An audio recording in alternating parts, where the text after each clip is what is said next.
Good evening, Gun Puppy, Masked Idiot, Salted Keiko. Thank you, thank you. Hello. Thank you for subscribing for 4 months. You guys are crazy. Thank you. And to anyone else who might be watching, I am Calico Pascal, the otter VTuber, streaming to you live from the Float Harbor Aquarium. Hello. And today we are back with more Phoenix Wright Ace Attorney.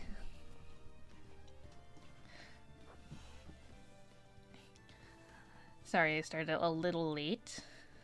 I got caught up in making myself a snacky, and then I had to use the bathroom. But I'm here now. Hi. We are continuing with the last episode.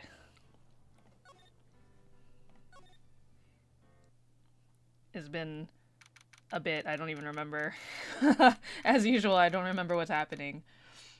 25 stream streak. Keiko. You must really like me. Wee. Thank you. Thank you for watching. I appreciate the support. It's February 24th, 9:41 a.m. District Court, Defendant Lobby, number 2. So what do you think, Mr. Wright? I think the prosecution is as confused as we are. After all, the victim was murdered in 2 different places at the same time. Oh, whoops. And a different suspect was arrested at each of the crime scenes. Lana! Good morning, Mr. Wright. I apologize for yesterday. I was indisposed. I hope they didn't hold you too long for questioning. We just finished, actually. I'm used to all-nighters, though. So how'd it go? It's as Mr. Wright suspects. The police are clueless. I figured as much, so I struck a plea bargain. Hello, the kitty. Welcome. A plea bargain? Wait, I just realized my big ol' head's in the way. Let me scooch myself a little smaller. There we go. There, now you guys can read as well. I'll be extra teeny. Just for this time around. A plea bargain? What do you mean by that? We agreed that if I told them the truth behind this simultaneous murder, they wouldn't seek capital punishment. That's what I mean, Emma. But Lana, don't tell me you... Much to my regret. I'm as much in the dark about this as they are. Teeny Callie's fun size, itty bitty. Yeah, like 5 grams of protein only. Miss Sky. We found trace evidence of a certain person in the police department's evidence room. They belong to Officer Jake Marshall. What kind of trace evidence? Blood-stained fingerprints, to be exact. Ah. That's the trump card I have up my sleeve today. You do understand what this means, don't you? In order to defend my sister, you're going to accuse Mr. Marshall? We have to play the cards we're dealt. Isn't that right, Miss Sky? Do what you have to do, Mr. Wright.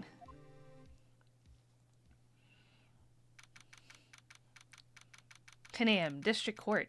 Courtroom number 9.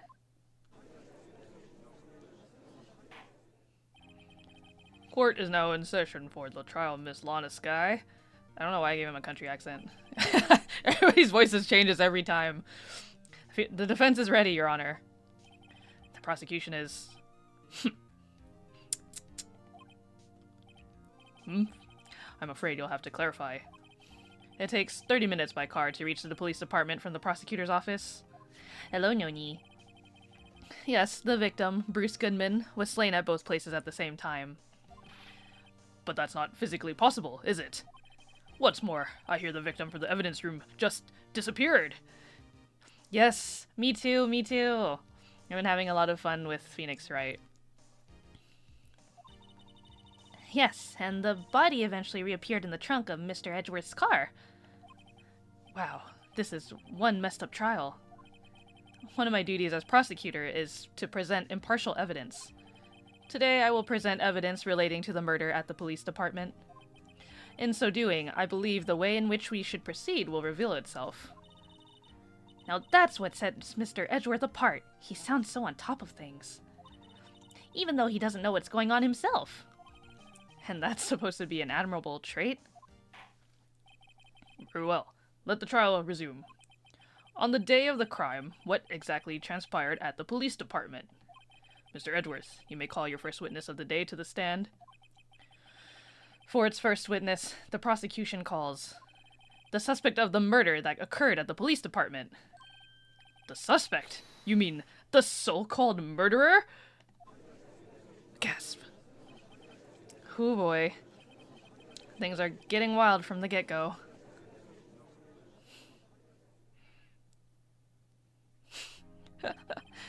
Will the witness please state his name and occupation?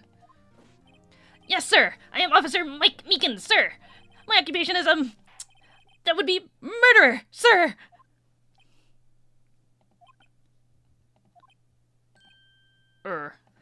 So you're telling us you're a professional killer? Sir, it was me, sir. I'm the one who did it. I'll never kill anyone again, sir. You've got to believe me, sir! Actually, what we'd like to hear from you, sir! What would you have? Part of the younger generation, sir! A person whose action adults can't possibly comprehend! Please, Mr. Edgeworth, sir, help me, sir! Officer Meekins. Yes, sir! Give us your report of the crime. Consider that an order. Yes, sir, as you wish. After all, I am part of a generation that must be told what to do, sir! You can't fault him for a lack of enthusiasm. Crime report, sir! Although it's not my normal duty, I was assigned to guard the evidence room that day. I spotted a suspicious man on the security screen and rushed into the room. I was only doing what I was trained to do, sir. I was suddenly attacked. I fought for my life. Then I did it! After that, I passed out until another officer smacked me awake. So the victim, Detective Goodman, attacked you. Do unto to others before they do unto you. That's the Meekins family motto, sir. I see. Then you fainted, and a colleague helped you regain consciousness. Yes, sir! He knocked me upside the head, sir! Very well. The defense may begin its cross-examination. What I need here is more info to work with. It was so vague. I was like, what can I possibly gather from this? Okay, tell me more. Hold it!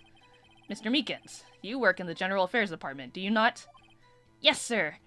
I am in charge of hiring new recruits, sir. Yikes. Now there's a scary thought.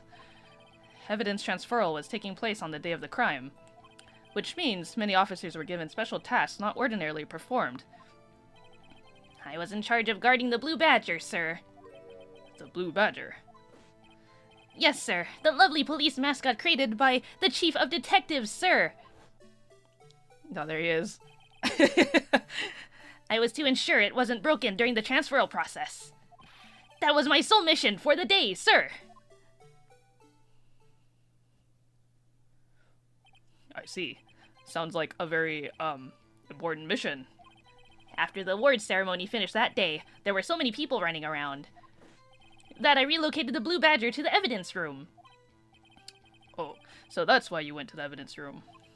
Tell us, what did you see when you got there? I spotted a suspicious man on the security screen and rushed into the room.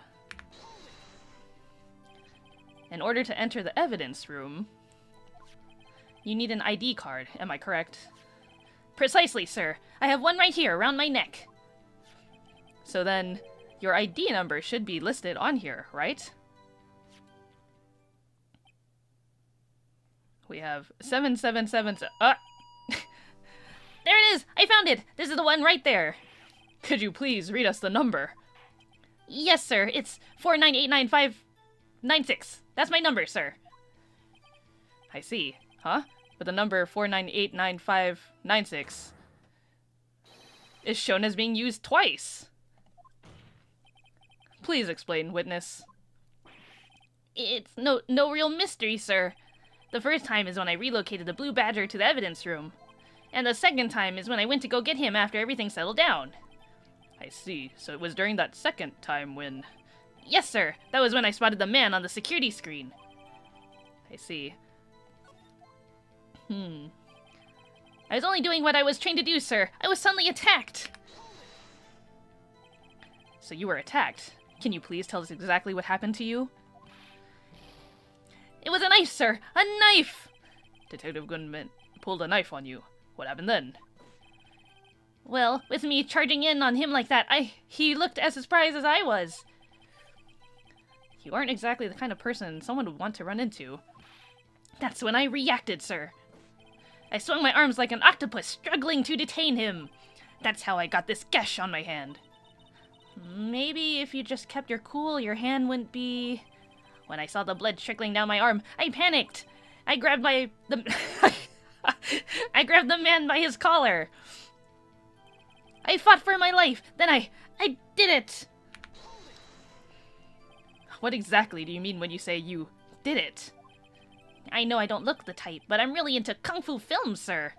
The man let his guard down for just an instant, so I snatched his knife from him. You took his knife? I spun him around and performed a disarming maneuver. I made sure to close my eyes like a man. I see. He must have been desperate. The next thing I knew, his white coat was drenched in a sea of my blood, and then the next thing I knew... Yes? Go on. He punched me right in my face, sir. After that, I passed out, until another officer smacked me awake. About what time did you regain consciousness? No offense, sir, but how am I supposed to know that? I was unconscious. Oh, right. According to the report from the officer that woke up the witness, it was about 5:30.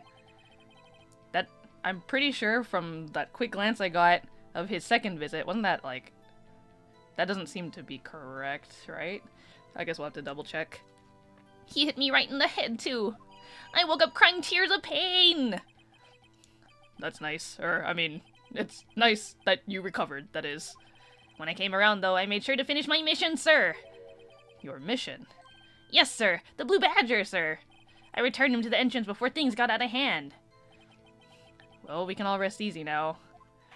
I believe we now have a fairly accurate picture of what happened. Yes, Your Honor. Only one thing remains unclear. Was the man this officer murdered really the victim? He's got a point. Yes, Officer Meekins. With regard to that, sir... Take a look at this! It was sent to my jail cell. Chief Gantz delivered it to me just this morning, sir. The chief delivered it? What is that? A videotape? Yes, sir. That's absolutely right, sir. A videotape, sir. It contains footage from the security camera in the evidence room. What? But I specifically asked if there was such a tape, and was told it had been mistakenly erased. That's quite a mistake. I just do what I'm told, sir. It's the only thing I'm really good at. Looks like communication with the police department is as good as ever. Well then, let's have a look. Show us the video of you murdering the victim. Oh, please stop using that word murder, sir. It scares me. A video of a real murder. Just what are we getting ourselves into? Let's see. Oh.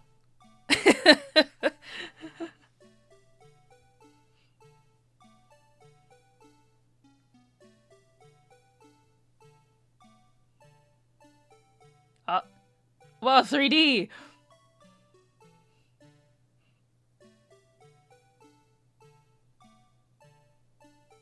Oh, of course. Just conveniently hiding his face. Oh! Oh my god! There he is.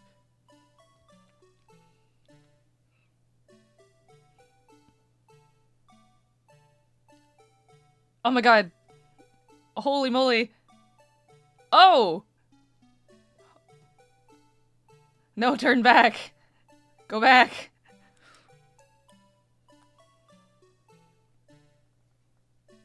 Oh my god!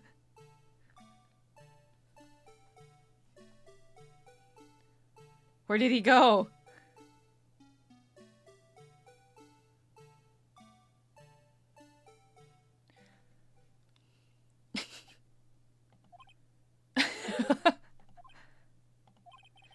Well, I believe we're all thinking the same thing. How can we deal with these unsettling feelings stirred within us? What the hell was that wriggling piece of plywood? Sir, that is the pride and joy of the entire criminal affairs department, sir. It's the Blue Badger, sir. Why am I not surprised? This isn't going smoothly. Security video added to the court record. Yes, well, anyway, this tape seems to prove that the witness did indeed encounter someone in the evidence room, and some sort of activity did take place. Your Honor, instead of relying on clearly incomplete footage, the witness's testimony will suffice. Is that alright with you, Officer Meekins? Yes, sir. As you wish, sir. Look, even his, like, little photo on his badge is of him saluting. His face can't be clearly seen in the video, but there is no question that the other person was Detective Goodman, sir. I mean, he opened the locker, which required Detective Goodman's fingerprint to do. The locker he opened is unquestionably Detective Goodman's locker, sir. So it must be him. No one else could have unlocked it. What's this about a fingerprint? Each detective has been given a locker, equipped with a fingerprint-activated lock. These locks ensure that each locker can only be opened by the detective it belongs to. Intriguing. That would mean the victim at the crime scene would have to have been Detective Goodman. Very well. The defense may begin its cross-examination. I don't know where this cross-examination will lead, but everything begins with contradictions. That's where I have to start. The mystery man. His face can't be clearly seen in the video, but there's no question that the other person was Detective Goodman, sir. I mean, he opened the locker, which required Detective Goodman's fingerprint to do. The locker he opened is unquestionably Detective Goodman's locker, sir. So it must be him. No one else could have unlocked it. Oh, let's go back a little bit. Well, yes. No. Well. But you don't know that for sure, do you? You never actually saw Detective Goodman's face. Well, I suppose you might say that. That is, if you must label people as having seen or not seen it. Since his face can't be identified in the video, only you can verify it. Why is everyone looking at me? If I had to label your stares as disturbing or... Meekins!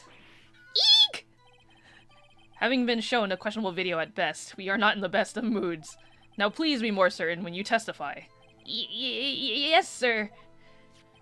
You claim the man who brandished a knife on you was Bruce Goodman. Tell us why you are positive it was him.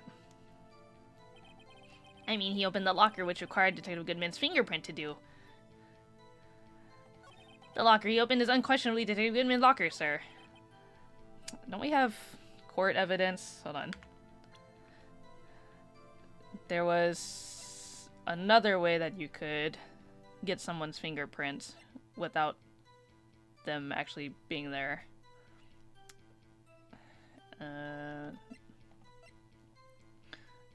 Marshall's fingerprints on the bloody handprint left in the evidence room. The print had been wiped. Oh, go back. We have this jar. The evidence locker is the rubber glove. Extremely thin. Floor plans. Lost item report. Half written. A screwdriver. Fingerprinting set.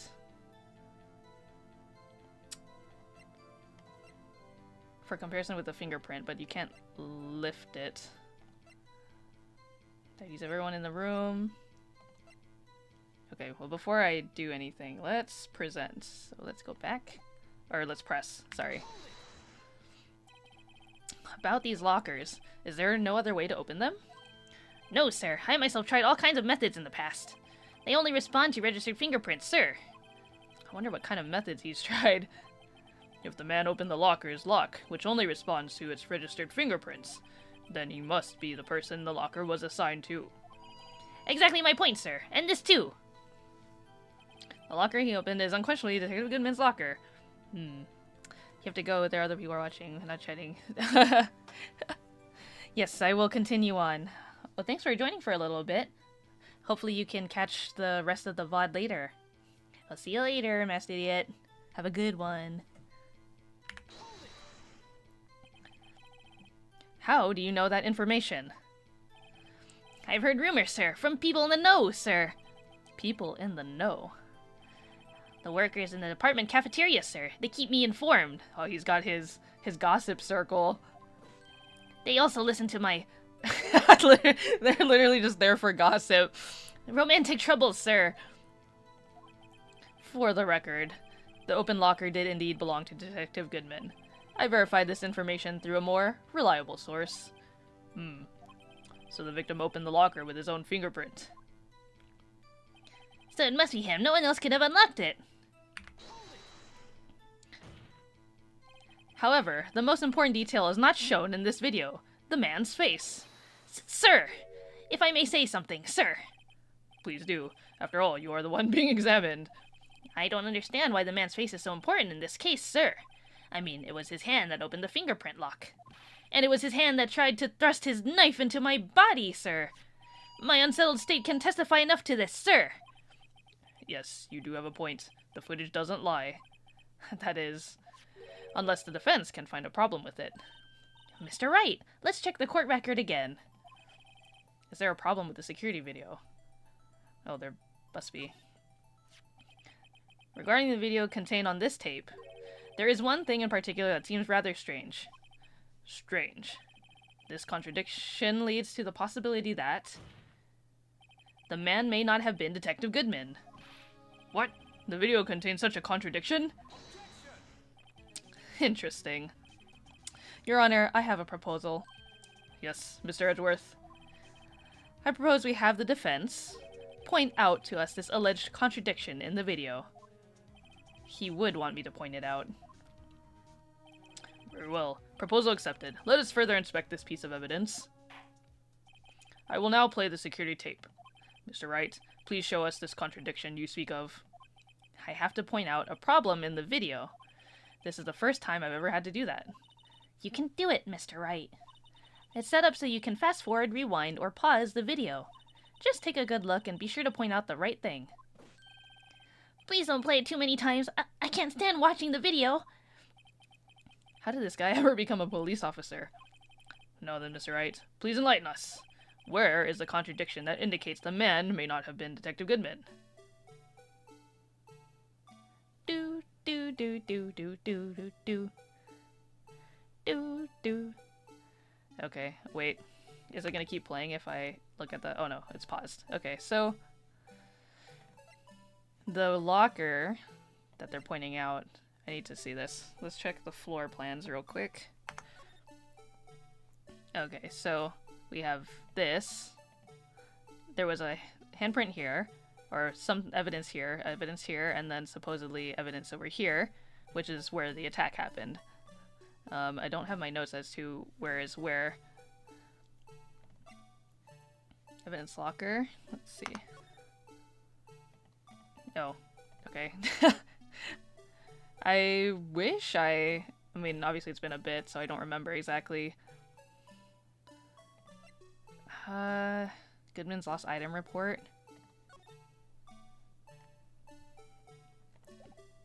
Because I'm trying to remember if that's actually his locker or not.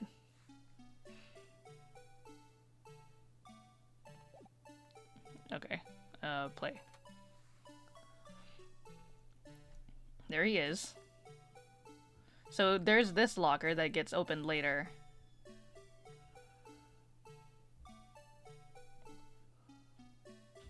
Oh. Okay. That's the glove that fell out of the first locker.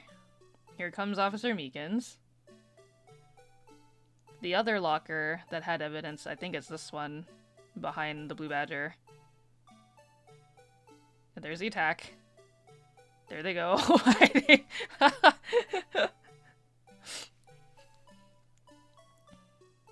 I love how we just have this lovely little loop going on here. There he is. This locker is... Okay, so it was this locker that he was going after. And then the other locker should be open. This one. Click here. Oh. Did it just start over? I was trying to click it. Okay, let's fast forward. Fast forward. Yeah, there were 2 lockers open, so... We gotta watch this again. There they go. 2x speed.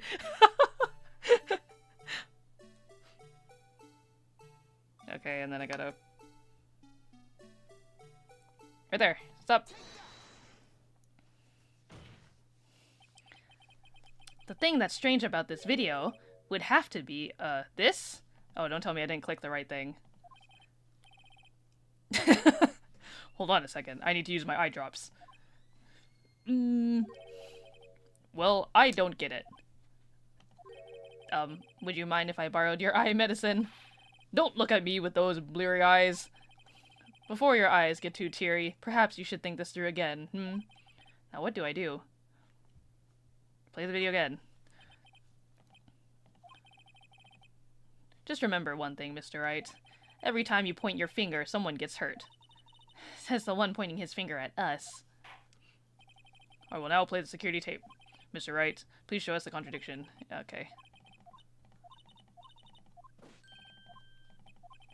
Okay, let's see it again. Okay, I thought by proving that there were 2 lockers open, it would prove that it doesn't necessarily mean that he can only open the 1 locker. But it didn't seem to count as evidence, unless I just clicked the wrong thing. Like, did I need to click the bottom of the locker?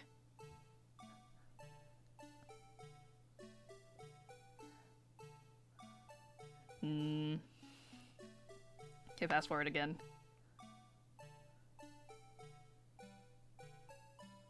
There they go.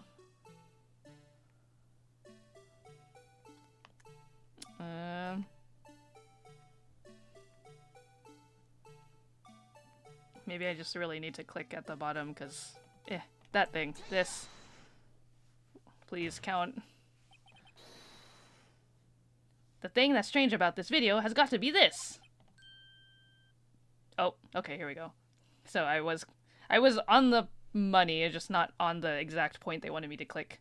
Yes, that is strange. Something certainly seems unnatural about that. What could it mean? Sorry to interrupt, Mr. Wright, but you seem to have forgotten the point of this exercise. The point? What you are looking for is one thing and one thing only. Something that indicates the man may not be Detective Goodman.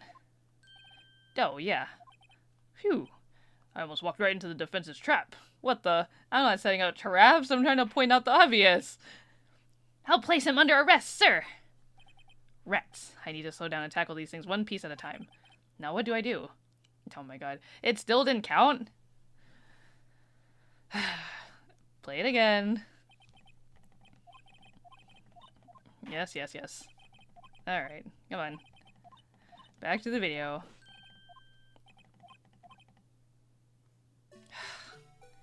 How is the other locker being open not count as, like, evidence that he can also open the other locker?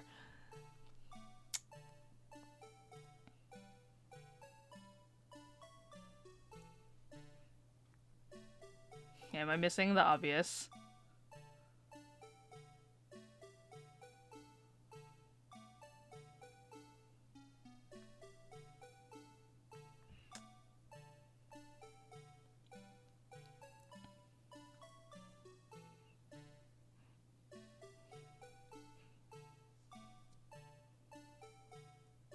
Okay, and then he got the blood on his jacket.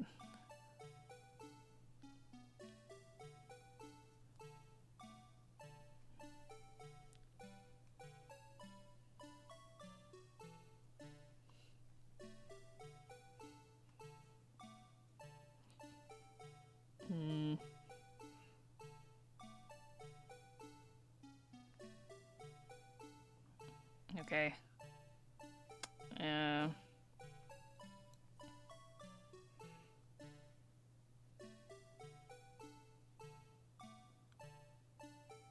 What does the light mean again?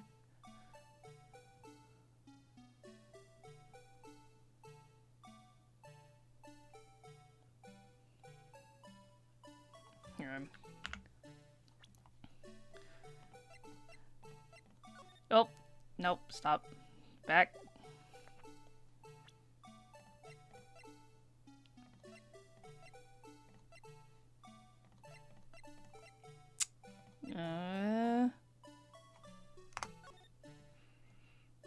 Oh no, okay, so 5:30 was around the time. So he was out for like 20 minutes.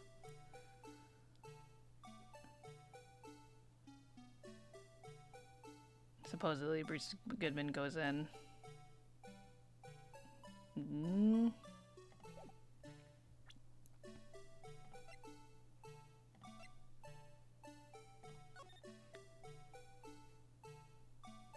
There's a handprint here, and a handprint here.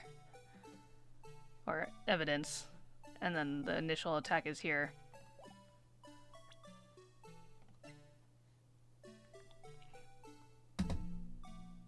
Oh!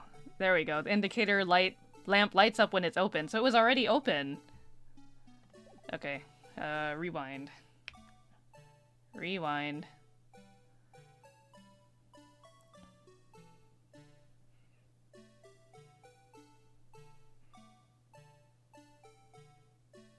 Okay, before you even goes there.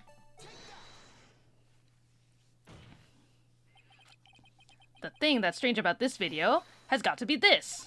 Officer Meekins. Sir, do you mean me, sir?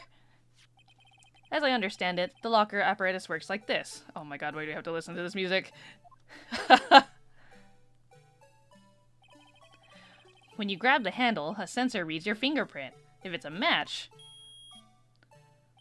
the light turns on and the lock is released. According to my very limited experience, that's the way I understand it, sir. If so, then something is seriously wrong with this picture.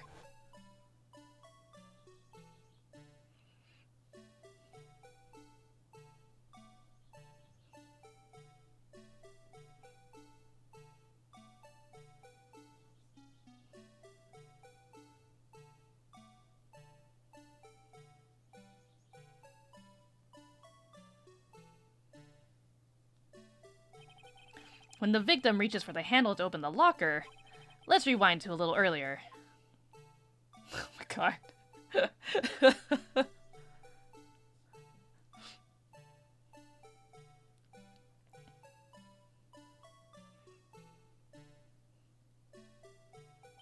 Here, notice the light? What's this? It's already lit. Precisely my point, Your Honor. The locker was already open before the victim grabbed the handle. Ah! Order! Order! What's the meaning of this? It's very simple, Your Honor. The locker wasn't locked on the day of the crime. But the locker's locks are controlled by an electronic system. When a door is shut, a sensor is triggered, and the locker is automatically locked. Oh, I know. I must have been broken down. Of course, I'm not an expert in this. That's not likely, Your Honor. The sensor would detect and report any malfunction. Oh, well, it just goes to show novices should keep their mouth shut. My bad, I'm just a stupid fucking chud. So then, Mr. Wright, do you have an explanation? Me, Your Honor? Yes, why wasn't the locker locked? Since I'm not so smart and Mr. Edward thinks he's better than me. Me, Your Honor? Well, you see, this isn't exactly my field. What do you think, Miss Scientific Investigator? Huh? Oh, maybe something like jam the system sensor? Something jam the sensor? Say, there's something else that seems out of place. Okay, that's easy. Yeah, I thought so too. There's got to be another clue somewhere in this footage. The glove. Very well, let's inspect the video once more. The locker wasn't locked. Mr. Wright, please point out the... Oop, okay.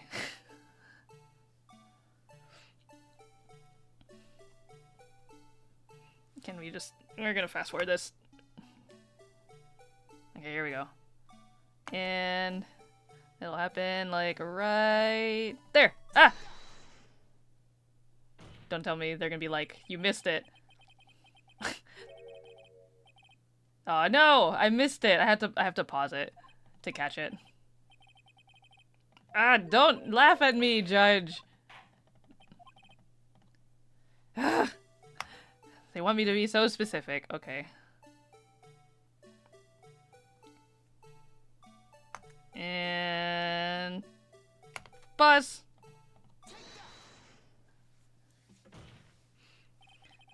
Please watch closely. This is a continuation of the part I showed you earlier. Okay, thank God they stopped the music. I'm about to go crazy. But now it's like kind of eerie. Waha! What's this? Something white fell out of the locker. But sir, it's been my experience that things fall out when doors are opened. I often fall out and roll great distances when I open my car doors, sir. We can't be sure that item was completely inside the locker to begin with. What do you mean? The sensor triggers a lock when the door is shut. What if something was inserted, say, between the sensor and the door? Inserted? Oh my god.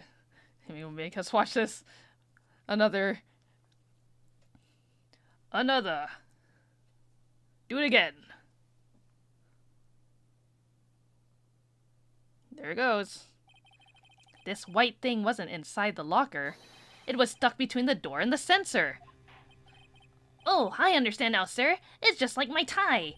2 out of 3 times it gets stuck in the door when I get out of my patrol vehicle, sir. Instead of the door closing, my tie chokes me. But the object would have to be extremely thin to fit in the door. Not only that, it would also have to block electrical currents. It would need to be an insulator. Yes, an insulator, but at the crime scene. There just might have been something that fits the description. But, sir, by insulator you don't mean... I think I finally got this figured out. Very well. Will the defense please present the relevant evidence? What was the insulator that was stuck in the locker door? This rubber glove. Oh. Okay, can I just present it, please? I found this near the locker. A thin rubber glove. But we can't be sure that was in the victim's locker. It has a tag that says SL9 incident. The video seems to depict the victim opening the locker, but that isn't the case. The lit lamp attests to this. On the day of the crime, even I could have opened that locker. Is this not so, Officer Meekins? Sir, it would appear so, sir! Order! Order! Order! So are we going to believe then that the victim, whom this witness stabbed in the evidence room, was not Detective Goodman? Do not be misled, Your Honor. What do you mean, Mr. Edgeworth? The defense has merely demonstrated that possibility and nothing more. The victim in the video was indeed Bruce Goodman. The prosecution will offer one more testimony to prove this. What? Officer Meekins, please testify about this. Sir, me, sir? I'm not sure what you're referring to, sir. Oh, you mean that, sir? Of course, sir. Is this a joke? Very well, begin your testimony. Mystery Man, Part 2. There's one other thing that proves the man was Detective Goodman, sir. To enter the evidence room, one must use their ID card. When an ID card is used, there's a record of it. At the time of the crime, the detective had used his card. An ID card record. I see. I have the ID card record right here, Your Honor. The ID used at 5:14 is that of the victim. Just before the crime, hmm? Yes, without a doubt, this is the victim's ID. However, one thing does strike me as unusual. Several hundred cases should have been due for transferal. Why were there so few people using this room? This particular evidence room is only used for storing certain special cases. Special cases? Extremely violent cases involving police staff. Just hearing that makes my hair stand on end. Me too, although it doesn't make much of a difference. Because his hair's already up. There were only a few cases up for transferal there, and most were cleared by noon. Right, I see. Now let us move on to the cross-examination.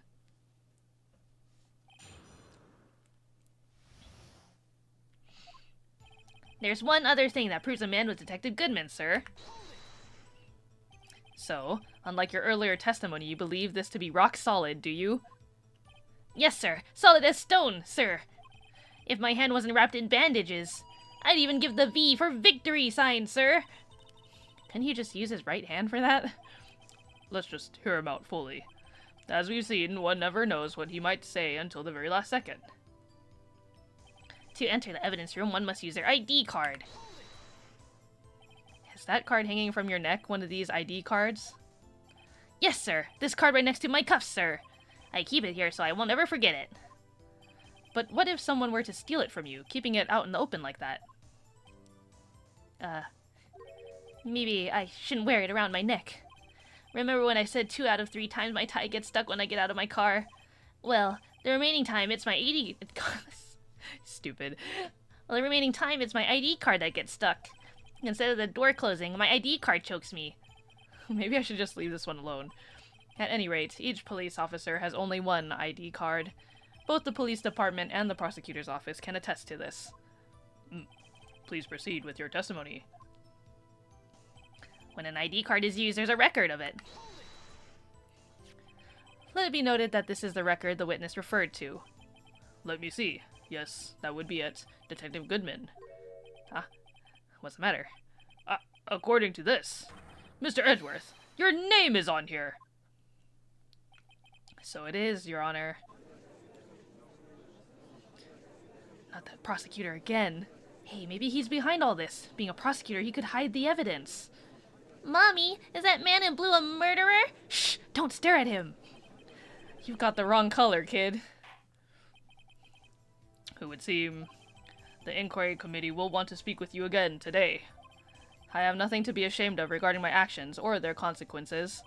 For now, let us continue with the cross-examination. Poor Mr. Edgeworth. It must be so difficult for him. At the time of the crime, the detective had used his card. Earlier, I believe you testified that when you asked the man to show his ID card, he pulled a knife on you. Yes, sir. He didn't show me any ID card, sir. Don't you think that's odd? I mean, if he had his ID card, all he had to do was show it to you. There wouldn't be any reason to draw a knife. Huh. Maybe he just panicked? Everything stems from contradictions. Let's point them out. Mr. Wright, what do you think? I'm confused. What? The problem with this ID card testimony is far too obvious.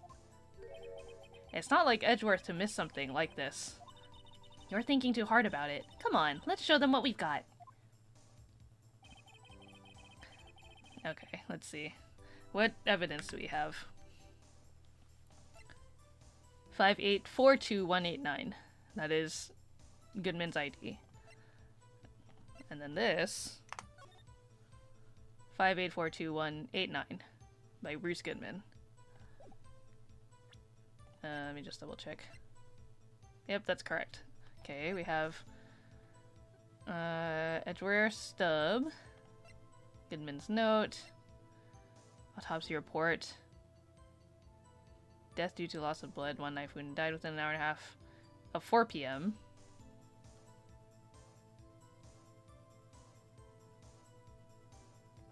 Wait a minute.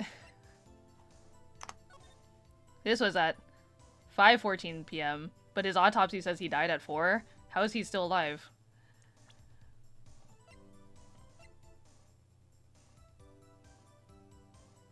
Okay, wait. Let's see if he has a better contradiction here. You want to? Okay. At the time of the crime, detective uses his card. Here we go. This man was fucking dead. What? No! What do you mean?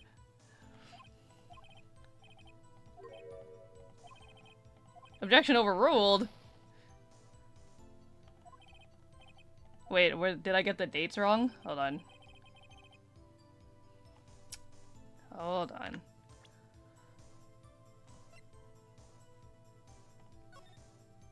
February 21st, between 4 and 5:30. Oh, okay, so it could have been anywhere between 4 and 5:30. And then this was same day. So he could have died after this had occurred.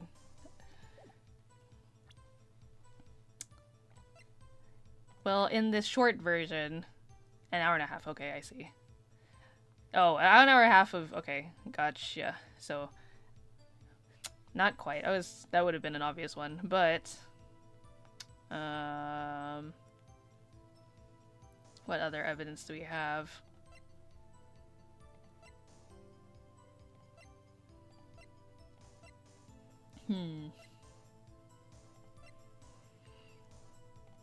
Bloody handprint. Yep. Excuse me.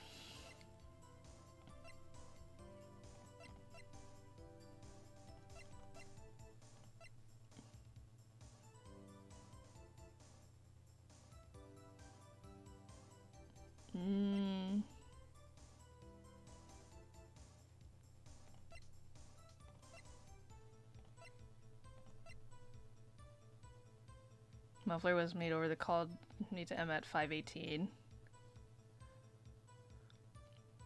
Which is supposedly when the attack happened, right? And then the time here, again, is 5:14. In 4 minutes? All this happened in like 4 minutes.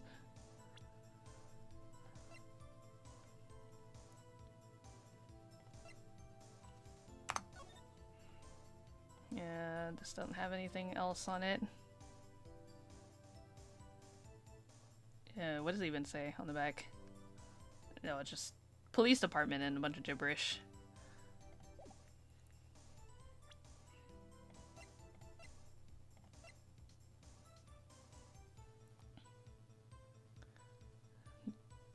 Miles Edgeworth entered the parking lot at 5:12. The attack happened somewhere between 4 and 5:30. The call was made at 5:18. But he was still in the evidence, or he had entered the evidence room at 5:14. I might be taking a gamble with this one.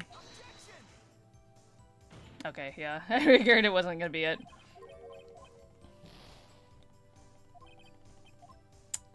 Dang, okay.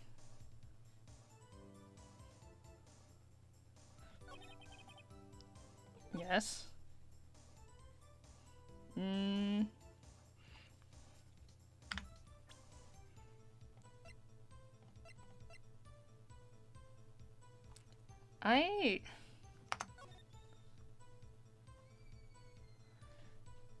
That's so much... That's a huge chunk of time, though.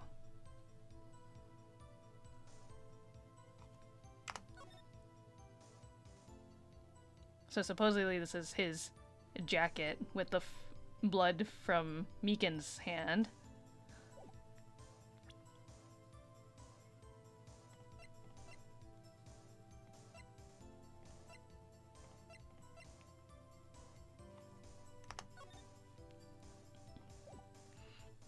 I may be forgetting a lot of things from...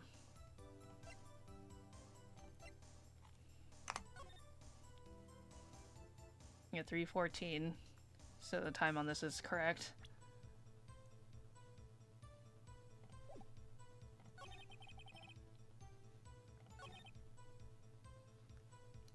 I'm sure it's this one.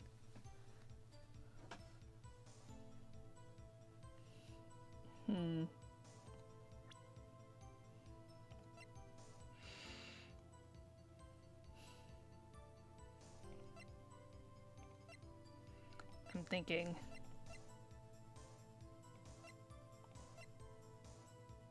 was allegedly dancing in the evidence room at the time of the murder.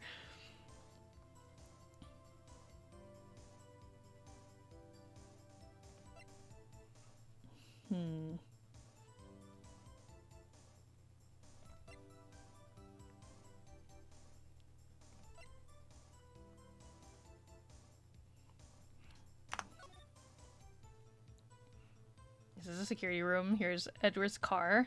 This is where the fight with Lana happens. The telephone.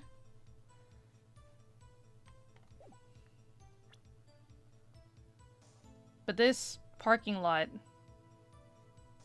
again, I'm still like, is this not? I'm pretty sure it's not the same location.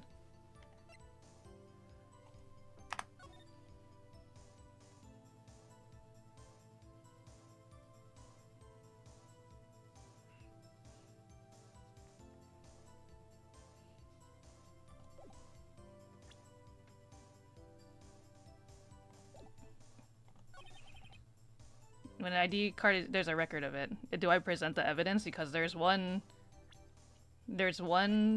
usage of a card with no name. There's a recorded thing at 420.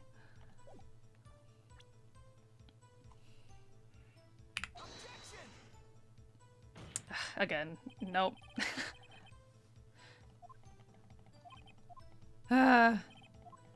No! What am I missing? Mr. Wright, what do you think? I'm confused. What? The problem with this ID card testimony is far too obvious. And I don't even know what it is! It's not like Edgeworth to miss something like this. You're thinking too hard about it. Come on, let's show them what we've got. Okay.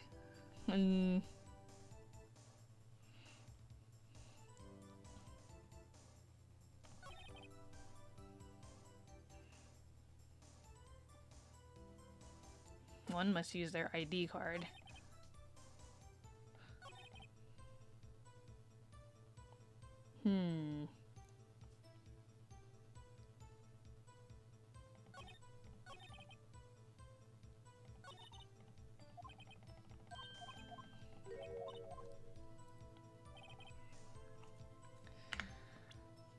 I feel like I am glossing over something very obvious.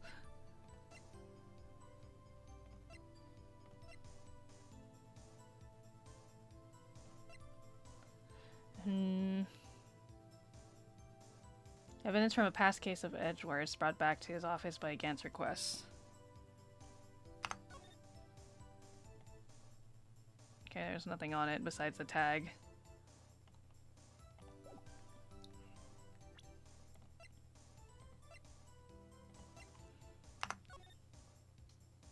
Oh, I thought it would give me more information, not like actually looking at it.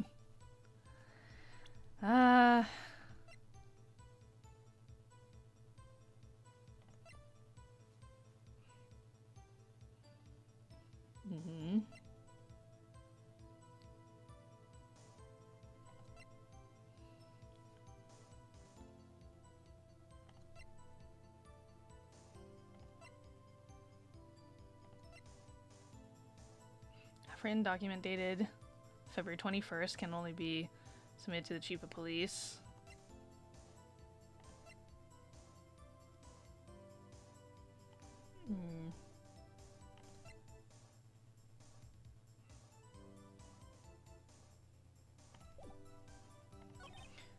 Yes. At the time of the crime, the detective had used his card.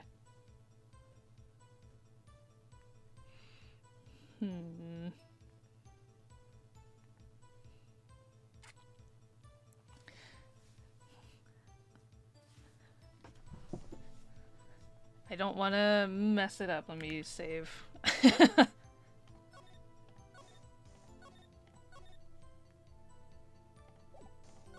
Oop.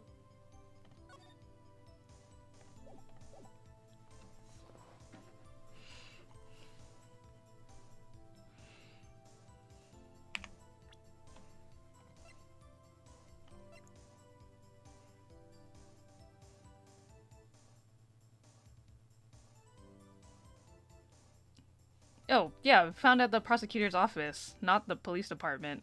So you would have had to use something else. Finally. Oh my god. So I was on the right track, I just wasn't picking the correct evidence. Wait one moment, Officer Meekins. I'm not good at waiting, sir.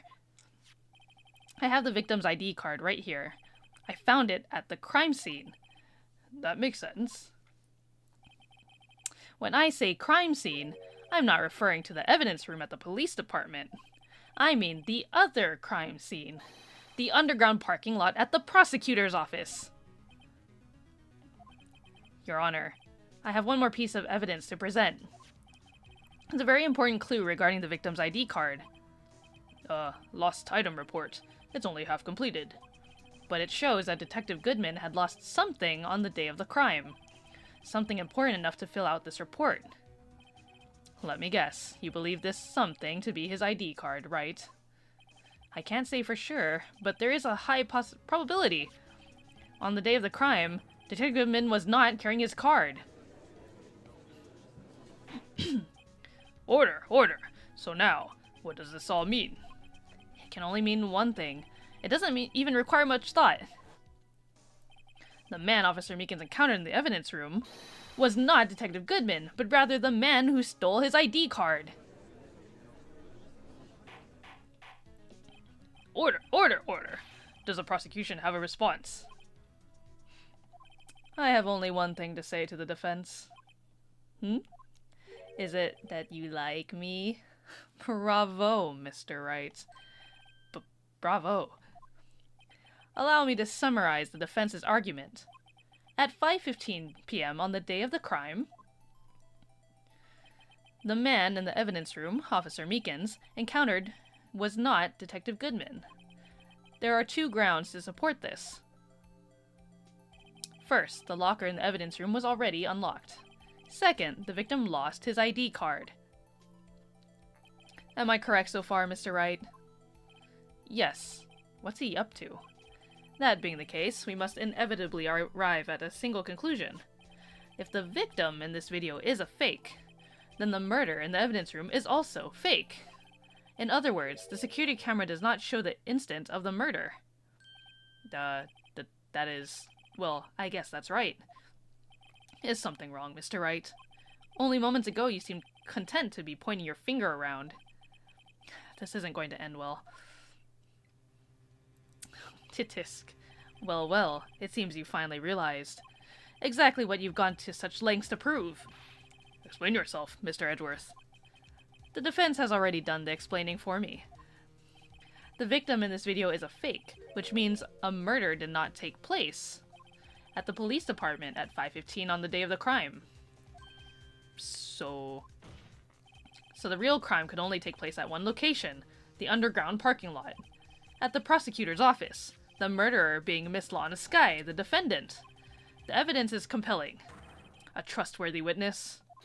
Observe the moment the defendant used the murder weapon. Ah! I knew that testimony was way too shabby. It was all a trap, from the beginning. The activity in the evidence room still leaves many questions unanswered. Who exactly was the victim Officer Meekins encountered? And where did this person disappear to? However, this trial's purpose is to examine only the murder of Detective Goodman. Just so, Your Honor. Mr. Wright, you have to do something, or else Lana... What do I do? How am I supposed to get myself out of this mess? Wait and see what happens. We must object. One moment, Your Honor. What now, Mr. Wright? Don't tell me you're objecting to what you've just proven. Of course not. But I almost walked right into the prosecution's trap. What are you talking about? This cross-examination has proven one thing and one thing only. The security video did not show the actual murder.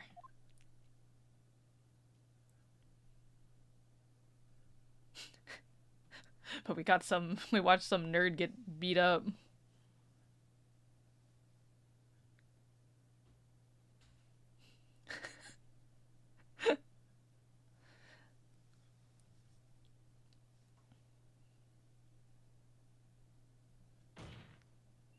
However, it cannot be said that it is unrelated to the murder in the parking lot.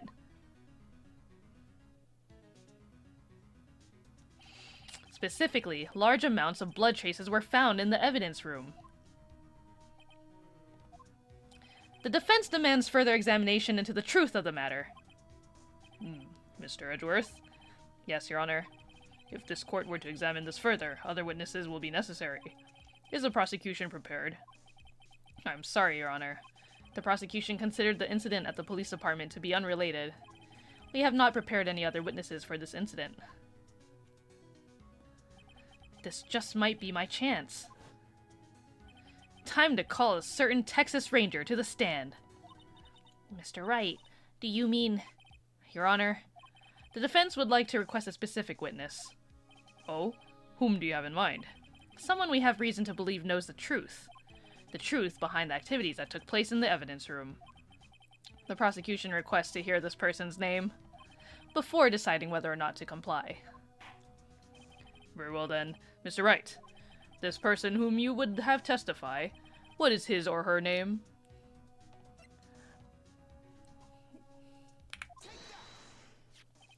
Officer Jake Marshall. Why him?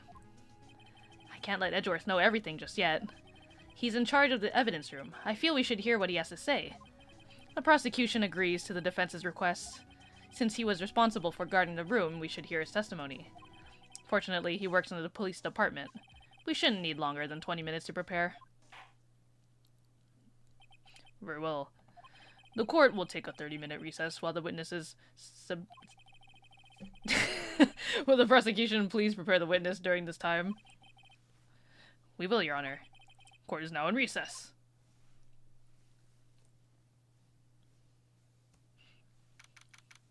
February 24th, 11:32 a.m. District Court.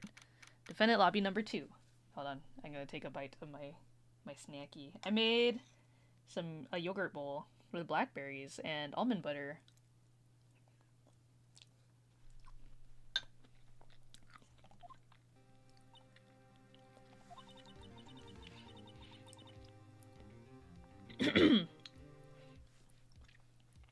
There's no stopping you, is there, Mr. Wright? Huh? What do you mean? You called for Jake Marshall. It seems you've figured out everything out. Haven't figured anything out. Lana, you're the one who knows everything.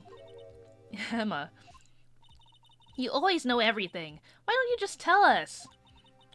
Mr. Wright is trying his hardest to protect you.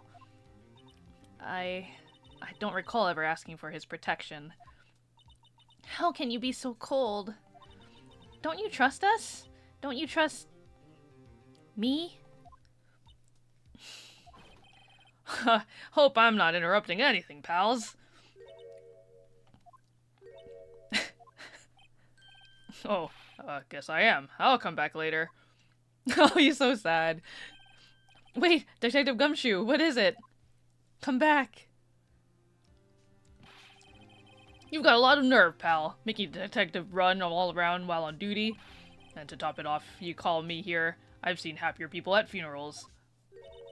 Sorry, Detective. You better be, pal. Hey! I didn't see you there, Chief Prosecutor Sky. That's okay. So, have you brought what I asked? Oh. You mean this, right? My apologies, Detective. Due to my present circumstances, I was forced to use Mr. Wright's name when making my requests. My name? Never in a million years would I have thought it was you who asked me. Could I bother you to bring me the SL9 incident files? I'll need them by noon. Talk about crazy. The SL9 incident? But Lana, that's... I thought Mr. Wright might need them, so I had them brought here. Here, you might do well to read them. I can't believe you, the chief prosecutor, were a witness in that case. Miss Sky was a witness? Wow. Files for the Joe Dark killings solved 2 years ago. Take it from me, you don't want anything to do with serial murders. Oh, what? Now that I brought you your stuff, you're just gonna ignore me? Emma? But why? Why is your name in here? What? My name's in there? I don't know. Unless... No, it couldn't be. Lana? This SL9 incident, is that... That's the classification number the police filed it under. 2 years ago, the rest of the world knew it as... the Joe Dark killings. The... Joe Dark... No, Lana! That's over with! No! Emma, wait! She ran away. You know what? I just remembered I gotta be somewhere. Sorry, pal, but I'm out of here. Jake Marshall, Angel Starr, Damon Gant, Miles Edgeworth. Not to mention Lana and Emma. Everyone involved in this case is connected to those killings 2 years ago. This can't just be a coincidence. Knowing you just might be able to figure it out. Time to get back to the trial, Mr. Wright. Best of luck. I'd better take a good look at the file. To be continued. Do. Yes. Okay. Continuing on. February 24th, 12:14 p.m. District Court. Courtroom number 9. The court will now reconvene for the trial of Miss Lana Skye. Emma didn't come back. Allow me to call the next witness to the stand. The officer in charge of guarding the evidence room on the day of the crime.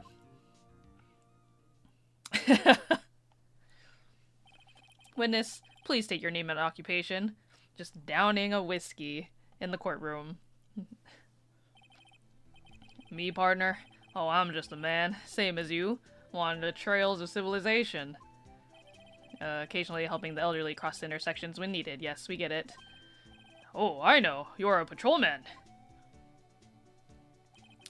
As for my name, if you listen hard enough, you can hear the howling wind calling it out. To be exact, it's Jake Marshall, Your Honor. Howling wind? I've never heard Edgeworth described that way before. Now, Mr. Marshall, let me ask you something. You were in charge of guarding the evidence room on the day of the crime took place. Is this correct? According to the papers, partner. What do you mean? A desperado's soul is as boundless as the desert sands. No paper can sum it up. Maybe it's best we get on with this quickly. Please share with us your testimony of the day of the crime. In plain old English. None of this meowdy shit. My job was to keep a wary eye on that bone orchard. They said I was supposed to make rounds 3 times a day, but that ain't my style. Besides, the room's protected by 2 security systems anyway. If I remember right, I was at a street-side saloon at the time it went down. He wasn't even at work! I'm just an innocent traveling man. If you're out of ammo, it's time I hit the trail. I can't say I particularly care for your attitude. I can't say I care for your beard, but you don't see me complaining. What's with the digs? Wait a minute. What do you mean by 2 security systems? I mean the security cameras and the ID card reader. I reckon even a cowpoke like you knows about those. Yes, well, what about the fingerprint-activated locks on the evidence lockers? Fingerprint-activated locks? What kind of newfangled doohickeys are those? Bro, he's not being very helpful. He's not that good with machines, or with following orders. Everyone's got their weaknesses. Now don't they, Mr. Prosecutor? This one seems like trouble. Okay, Mr. Wright, he's all yours. Day of the crime. Thank you, Noni. My job was to keep a wary eye on that bone orchard. They said I was supposed to make rounds 3 times a day, but that ain't my style. Well, let's press him on this first one. The room's protected by 2 security systems anyways. He's like, not my job. How exactly did you keep an eye on the evidence room? I just made sure nothing moved in the security camera monitor. That room's so still, even time dies in there. I was just a caretaker who entered the recordings. You interred them? Videos of nothing aren't that useful. When the time would come, I'd erase the tape. If nothing unusual is recorded, tapes are to be erased every 6 hours. Each time I'd erase a tape, it felt like I was erasing a part of my life. This guy has a flair for the dramatic, but it isn't going to do him any good. So in actuality, you don't physically enter the evidence room. They said I was supposed to make rounds 3 times a day, but that ain't my style. But you made your rounds on the day of the crime, right? Ain't you heard a word I said, partner? I told you that ain't my style. I'm afraid I don't understand. No desperado I know lets rules get in his way. No desperados I know joined the police force. So, Officer Marshall, on the day of the crime, just between you and me, I didn't set foot in the evidence room that day. There was a rubber glove stuck in the victim's locker. Do you know anything about that? Sorry, partner. Can't say I do. I haven't been in that crypt in weeks. How does this guy avoid being fired? Besides, the room's protected by 2 security systems anyway. You used to be a detective, so you've used the evidence room in the past, correct? Of course. Back in the day, my locker was a goldmine of evidence. And yet, you didn't know about the fingerprint locking mechanism? Sorry, partner. I ain't good with machines. I couldn't even tell you how a bike works. The only machine I'm good at is those bull doohickey ones, you know? It's like riding a real run, but even worse. That's quite incredible. The sensors on the locker handles cannot be seen. It's well known that some detectives are unaware of their presence. Now that he mentions it, Detective Gumshoe said something like that too. At any rate, it doesn't seem that this is relevant to the crime. Can you tell us what you were doing when the crime took place? If I remember right, I was at a street-side saloon at the time it went down. What were you doing in a place like that? I was eating spaghetti. Not even Angel's steak lunches can beat that parlor's vongole sepia pasta. Do you mean to tell us you abandoned your police duties to eat some noodles? Not all desperados eat tacos, partner. Were you racist? That's not what I meant. I hope this has at least taught you a lesson. That's strange. This is usually where Edgeworth says, "Did you not want to raise this year?" I'm just an innocent traveling man, so if you're out of ammo, it's time I hit the trail. Out of ammo? Officer Marshall? That's right, partner. Or as you'd call it, evidence. If you plan to pin me to this crime, then you'd better draw. Otherwise, you're just wasting my time. My steel horse is waiting. He calls his car a horse, too. My steel horse is waiting to carry me back west into the sunset. One thing seems clear. Despite being responsible for guarding the evidence room, the witness doesn't appear to have seen anything. Texans don't take orders from anyone. Everyone knows that. Apparently your superiors don't. Okay, I have a trump card up my sleeve, so I'd best keep my cool. Before I use it, though, I'd better up the ante. Okay. Around 3 times a day. So there were 2 security systems. If I remember right, I was at the street side saloon when time went down. I'm just an innocent traveling man, so if you're out of ammo, it's time I hit the trail. It's probably this one.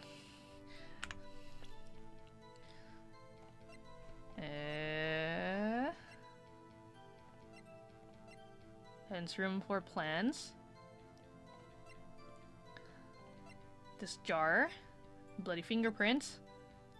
Video from the security camera placed in the evidence room. Oh, the files. I didn't even get to read this. Okay, let's read real quick. SL9 incident. Closed. Perpetrator was Joe Dark. The crime was serial murder. Sentence was death. Victims: Edward Jones, Jason Knight, Rachel Moss, Edith Kirby, Jeb Bates, Neil Marshall. Head prosecutor was Miles Edgeworth. Witnesses were Lana Skye and Emma Skye. The investigation task force were Damon Gant and Lana Skye. Head investigator was Bruce Goodman. Investigators Jake Marshall, Angel Starr. Okay, that's it. Neil Marshall. I wonder if this is this must be related to Jake Marshall.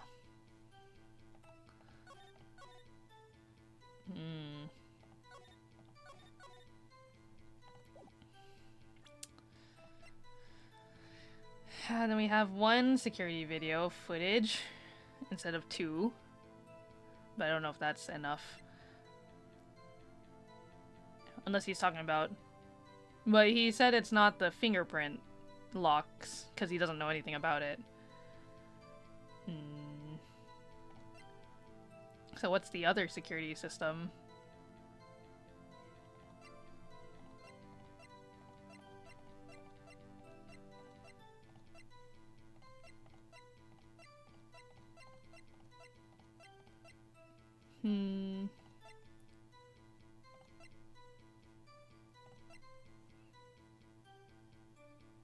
Yeah, this jar wasn't even in the video, so I'm curious, like, when did this come about?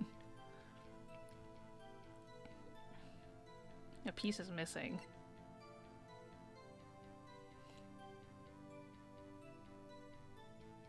Found a bloody handprint left in the evidence room. And we matched them to Marshall's hand. Oh, okay, over here then. I was at the street side saloon when the time went down, but we have your fingerprints here with blood. Are you sure about that? Officer Marshall, doesn't it strike you as odd? That is, you being called in to testify like this? After all, you weren't in the security room at the time of the crime. And yet, you dragged me down here. Explain yourself, partner. It's quite simple. You left a very large trail behind at the scene. Or, to be exact, a handprint. Listen real good, partner. Like I said, I'm the caretaker of that crypt. I pay my respects. That is, make my rounds about once a month. It's only natural my fingerprints would be in there. I only wish it were, officer. But you see, your fingerprints were covered in blood. Witness, what's the meaning of this? Your blood-stained fingerprints were at the crime scene? The blood was wiped away. However, a luminol test clearly revealed this. Well, Officer Marshall, it seems to me there ain't a person in this room with a head on his shoulders. I take it you have an explanation then, Officer Marshall? About the blood-stained fingerprints.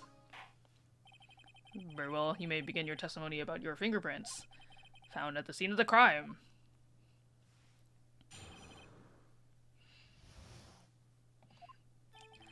Like I said, it's only natural for my fingerprints to be in that evidence room. One of them just happened to be at the same place as the bloodstained handprint. Okay. The murderer touched the blocker where my fingerprint was by chance. Okay. The bloodstain and the fingerprint are completely unrelated. Or didn't you know the murderer was wearing gloves? See, I had nothing to do with it. The witness's explanation appears valid. Although there's room for doubt. Life wouldn't be fun without any doubt, partner. The defense may now cross-examine the witness. This guy's hiding something. I can feel it. Now's my chance to prove it.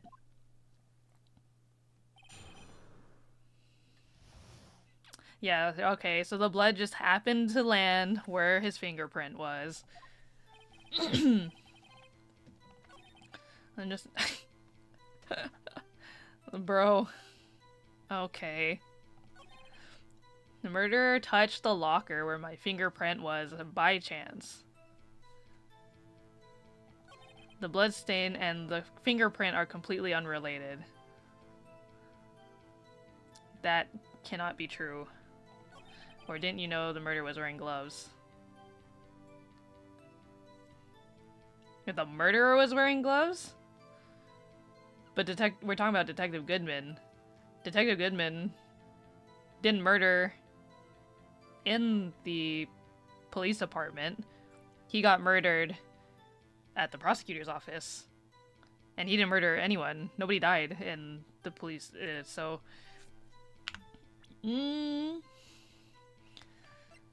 I think you are admitting something that was not... there. Or can we look at the video footage?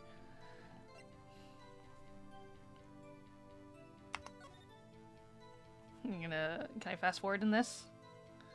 Is it the same controls? No, I can't. We have to watch it, and it's in regular speed. No, I need to 2x speed this. Do those look like gloves? It's hard to tell without color.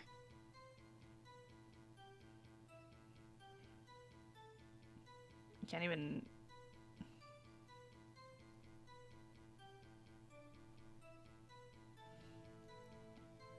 Okay, let's see it. I think Meekins wears gloves.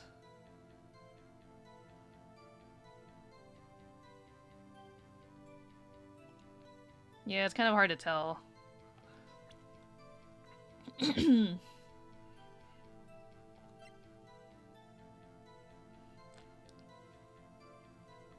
mean, there was this glove in the locker. Is he, like, kind of admitting something without realizing it? Because someone had to have put the glove in the locker. But this is a tagged evidence. So maybe he's thinking of maybe the murder from the previous the SL9 incident. Unless we have like a clear photo of Detective Goodman without his gloves. No. Oh, it cuts it off. Dang. Okay, well, okay,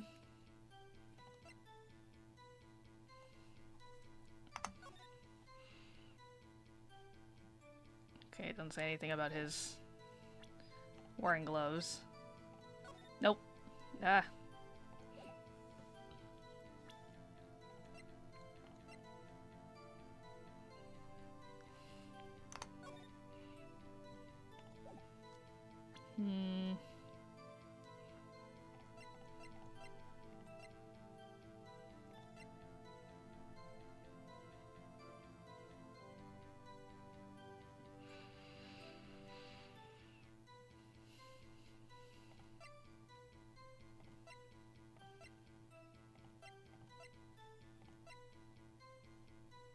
It's a bloody handprint that had been wiped. But how...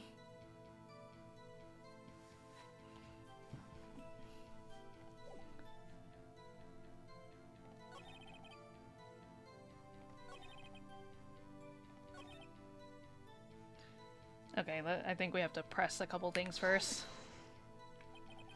So then, what about the bloody handprint? Wasn't mine. It's no mystery. Please explain. My locker is covered with my fingerprints. It just so happened the murder touched the locker where my fingerprint was by chance. The chances of that happening are 1,000,000 to 1. On the contrary, one could argue just the opposite. The chances of that not happening are 1,000,000 to 1. Get one thing straight, partner.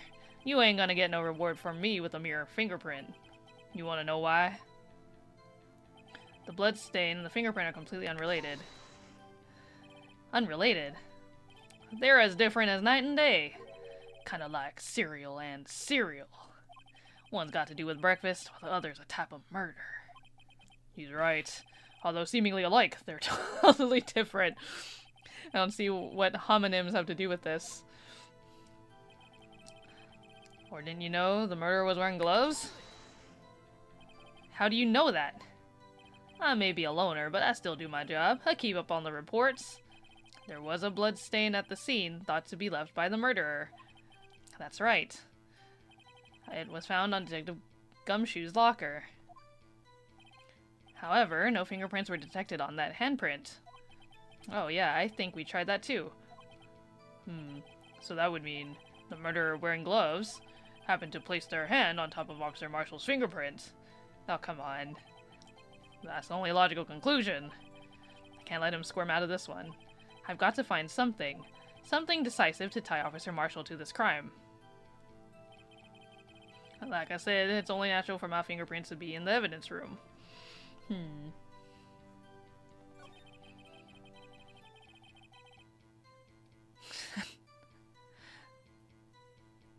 I mean, we...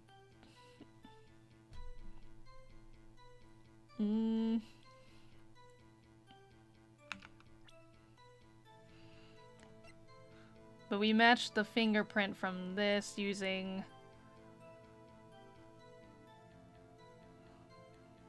Oh, that's right. Okay, so the handprint had been wiped, and then the fingerprint that we found was like right here. I remember.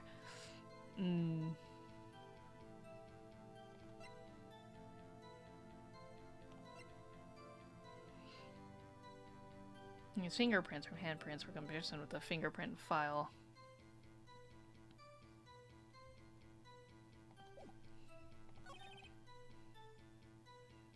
Murderer touched the locker where my fingerprint was by chance. Would the video evidence be proof of that? Like, because I know the blue badger is kind of in the way the entire time, but you can't see the handprint in the video, whether or not it was actually there before or after the fight takes place.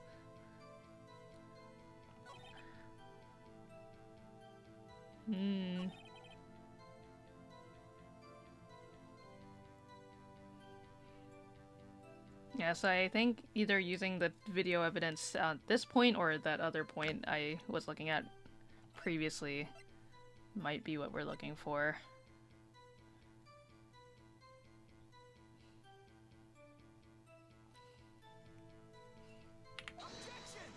Okay, that's not it. Okay, let's try the other point. I should have saved beforehand. Well, we still have a couple bit left.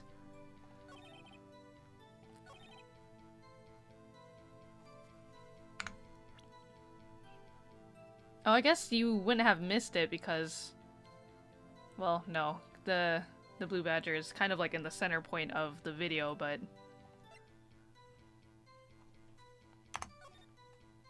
He has a fingerprint on his face.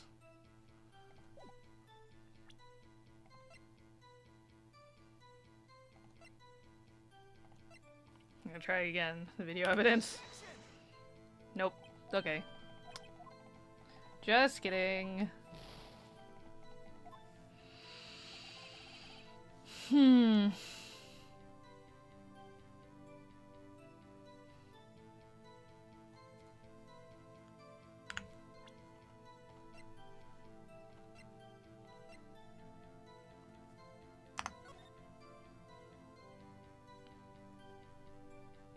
The print had been wiped.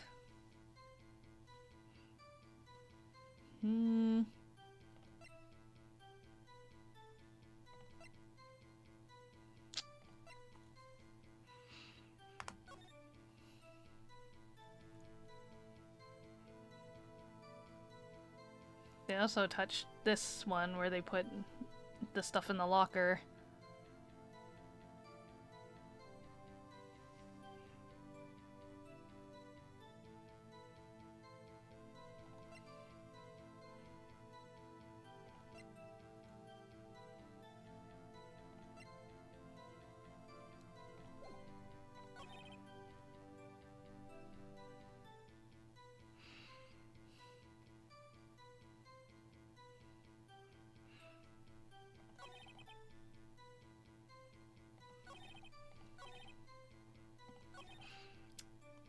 And then just happened to be at the same place as a...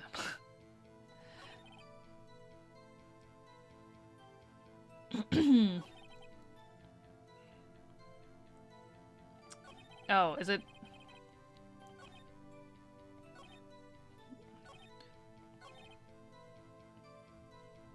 I was gonna say maybe it's the record log. Because he said he had done his walk, but...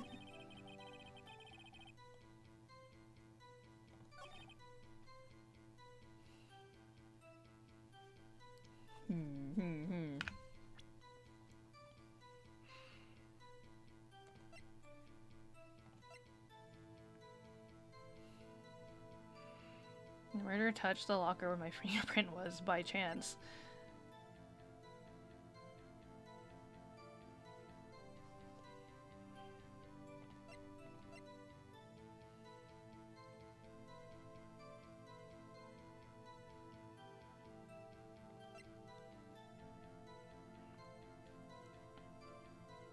The assigned detective's prints can unlock it. Indicator lamp lights up when it's open.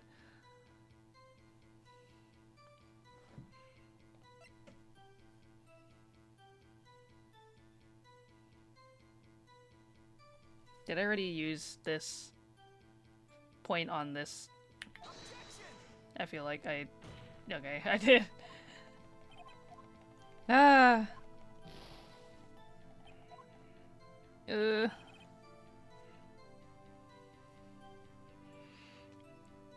me save real quick.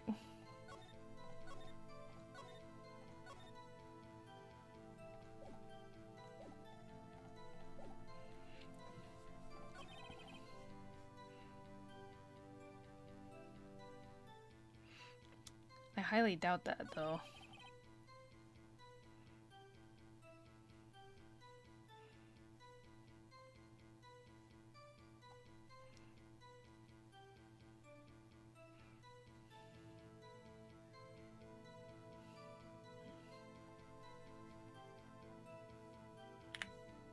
Oh.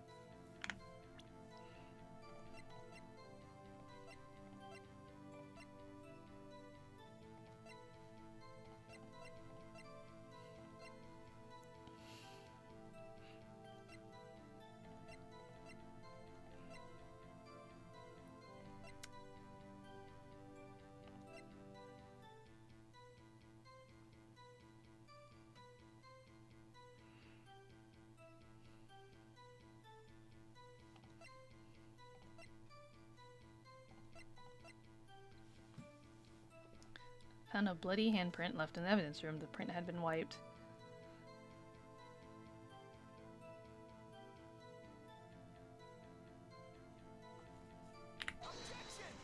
No!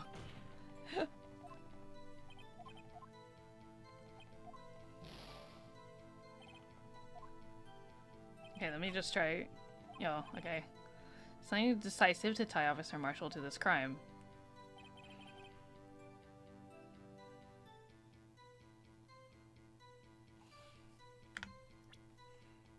Yeah, okay, this is my last guess on here. Okay, I got it wrong again. Ah! Okay, I'm being too hasty. No! Okay, well I saved. Ah! Okay, come on. Throw me in the brig.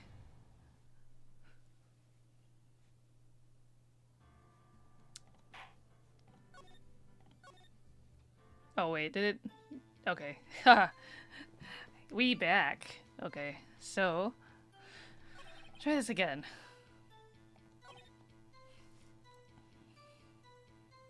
Something that ties him to the murder, besides his fingerprint. I just...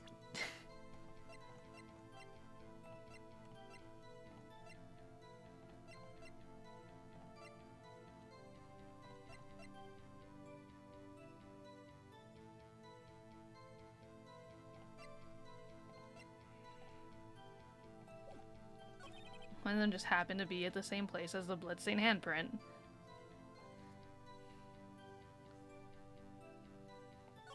The murderer touched the locker where my fingerprint was by chance. But what business does he have at the locker is what I want to know. Or like touching that particular place where his fingerprints are.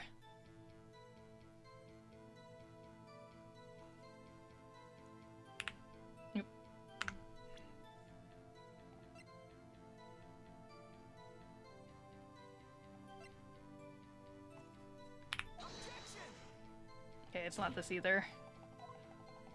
Ah.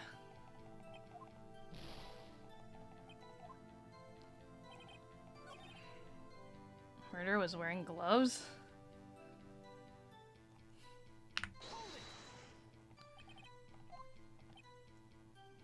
Keep on the reports. Bloodstain at the scene thought to be left by the murderer. Yes. This one. So was the handprint that I'm remembering, is that not this one? It was on the other locker.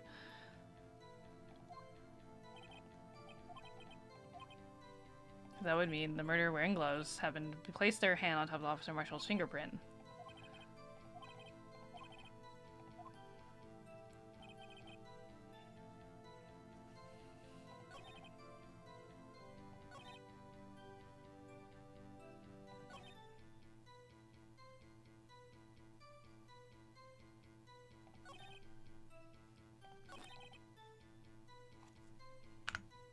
Is that the room plan?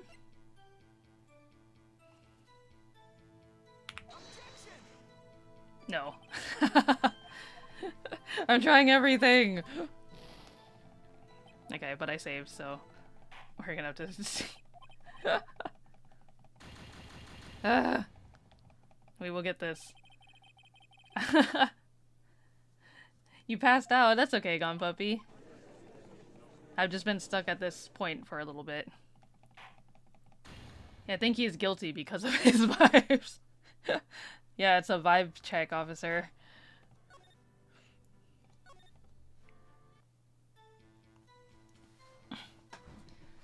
Okay, so I've already tried the floor plan. I've tried the handprint. I've tried the fingerprint thing. The thing to lift the fingerprints off.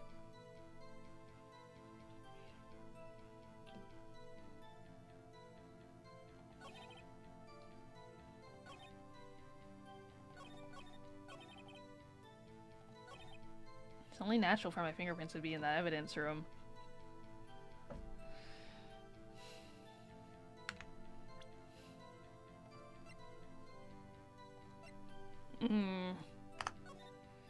So this has to be him, right? There's no name on it, though. Head 420.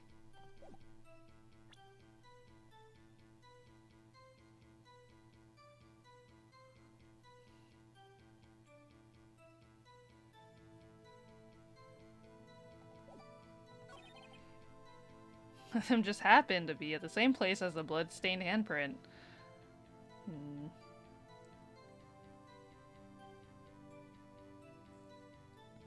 Okay, I'm stumped. I need help! I'm looking up a guide.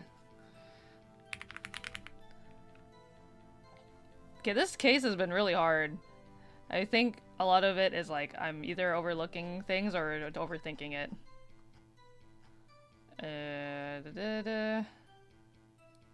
Okay, where are we? Investigation? No. No. Wait. Are we on day— what day are we on? Day 2. Okay, here we go. Wait. No. No, day 3 trial. Trial ladder. Must be this one. Okay. Bloodstained fingerprints.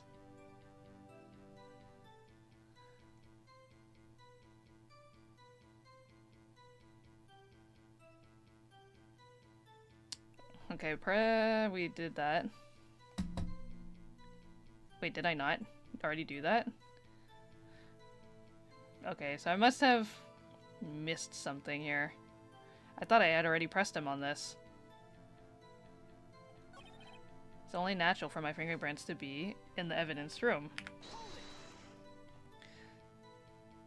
What? Okay, maybe I missed pressing him on this. No wonder I was like stuck.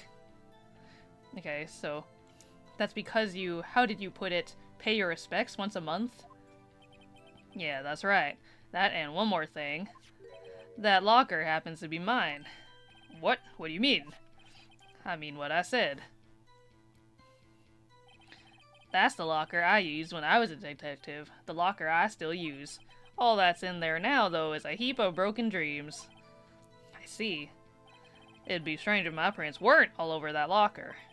Apparently his fingerprint data was never removed from that locker's programming. He must have been using the fingerprint lock all this time without ever knowing it.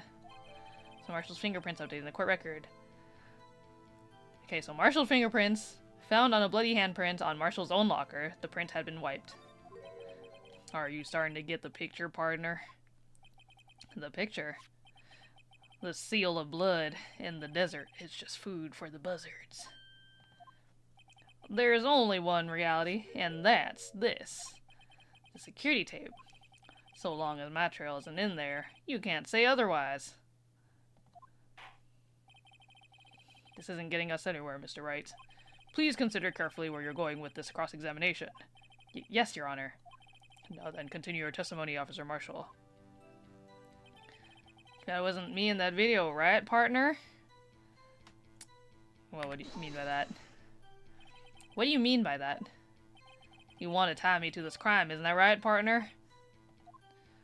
If so, that video is the only direct evidence you have. But that video is next to useless. It's full of blind spots.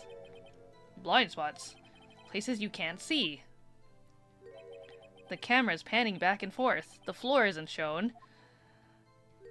If someone was familiar with the camera's position, they could leave the room without being caught on tape. We don't have time for your speculations, Mr. Wright. Well, Mr. Wright, excuse me. If you can show us evidence in this video that indicates Officer Marshall was present, please do so now. I think I got it. Okay, closing the guide, by the way. I just got stuck at that point. That little itty bitty. But now we good.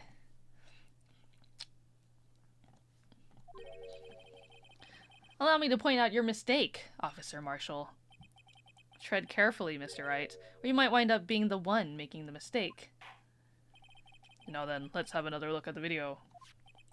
Show us this incriminating evidence of the witness, Officer Jake Marshall. Okay, fast forward. This isn't gonna happen until the end. It's what I thought initially was the first piece of evidence. But there's evidence in this video that shows that his locker, or that he was in the locker room. Okay, yeah, ignore all of that. This isn't about you. Get fucked. Right, and wait, stop. Right there. Bringing our attention back to the security camera is a mistake I'm afraid you'll soon not forget, Officer Marshall. The days are short in Texas, and so are our tempers. Could you sum up what you have to say in 8 words or less? Very well. You can clearly be seen in this video. Exactly 8 words. Not bad, partner. The key lies in a certain locker shown in the video.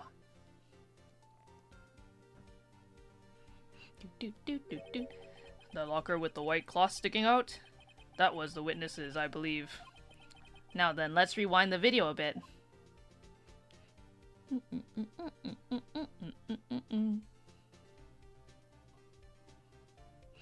It's the vibes, Your Honor.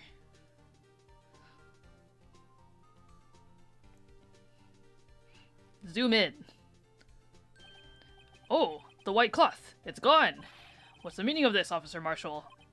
When the crime took place, the white cloth wasn't there. Then, it suddenly appeared. There's only one explanation. Officer Marshall, you were in the evidence room at the time of the crime. What's more, you opened your locker when the camera was turned away.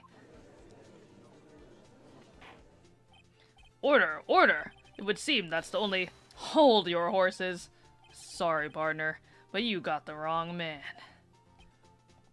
So what if my locker was opened? That doesn't mean I'm the one who opened it. Wow, I like the... Pew! The murderer needed to hide something, so he opened the locker and stuck it in. That's not my fault he happened to choose mine. Why is everyone staring at me like I'm a wanted man? Did you forget that you can only open it with your fingerprint? This guy isn't just playing dumb. He really doesn't know. I hate to rain on your parade, but you're the only person who can open that particular locker. Oh yeah? I call your bluff. You say I opened that locker. Now prove it! Duh. It was on your own locker. Only, oh, yeah, only the assigned... Oh, wait, I don't want to look at it. I want to present it. Fingerprint sensor? We talked about this earlier today. The lockers can only be opened by the detectives they belong to. What kind of crazy talk is this? What newfangled doohickey? What the... Well, Detective Gumshoe did mention something about this. In any case, the locks aren't that obvious. There are even some people on the force that don't know about the fingerprint locks. But then how do they think it locks and opens? So, Sheriff, what do you have to say in 8 words or less? Was he... Is that jerky? I only got 1 word for you, partner. No! That's so dramatic. Order, order, order, order. Witness, explain yourself. If this is a joke, it's the worst I've ever heard. I assure you this is no joke, Officer Marshall. Now then, please tell us what you were doing in the evidence room at the time of the crime. Ole, please answer the question. What is he now, a bullfighter? That's right, Officer Marshall. I believe we can figure the rest out from here. We can? Have a look at these floor plans. There is no place for someone to hide in the evidence room. Yet Officer Meekins didn't see Officer Marshall. If that's so, then where was the witness? It seems Mr. Wright has an answer. That's right. The only possible conclusion. Well then, let's hear it. Where was Officer Marshall at the time of the crime?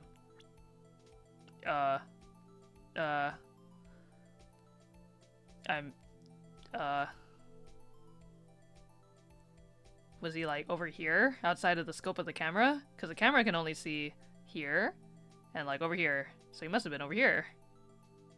But how did these guys not see him? Was he over here?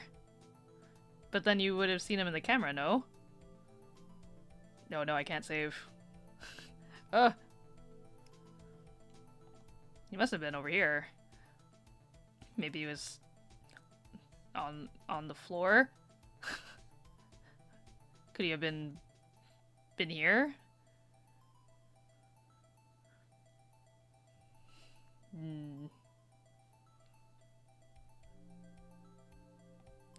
I'm gonna take my first guess, which is over here. Oh, I can't even click over here. Oh, okay, there we go. Officer Marshall was standing right here. So Officer Meekins didn't notice him standing there. That's almost as credible as Meekins' warped theory. Oh. Okay, let me save now, before they ask me to do it again.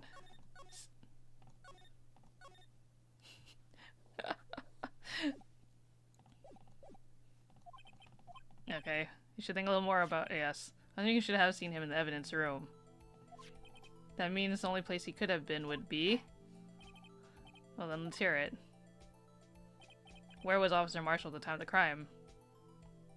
Outside the room?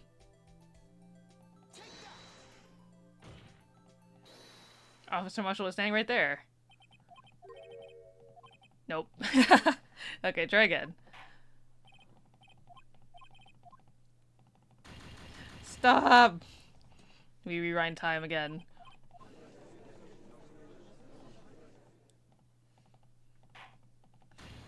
No, you can't. Nope. We're going back.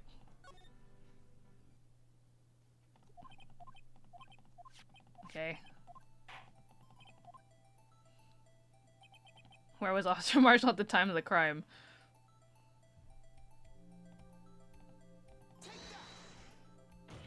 Just a guess. Nope. Hey, yeah. Okay, try again. Sorry, it's gonna take a bit.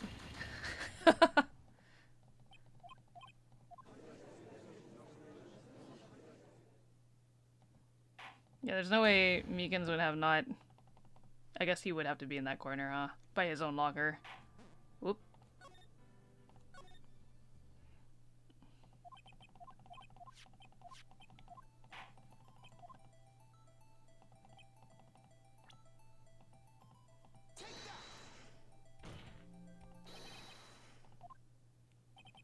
that wrong too? Oh my gosh. Where was he standing then? I need to look at the floor plan. Ah. Okay, hold on. I need to look at the video. Take me back.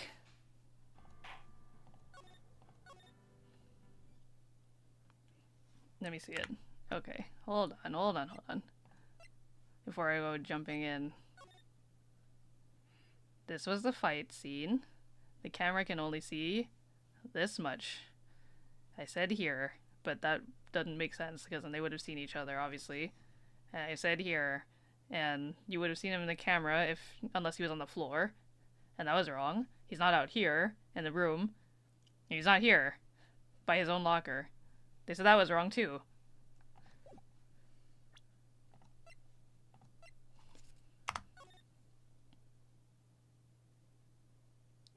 So I wanted to say he could have been... I mean, they probably would have seen him anyways. If he was hiding behind here, there's no way. Here he comes. I suggested over there. And they would have noticed him, like, by the camera.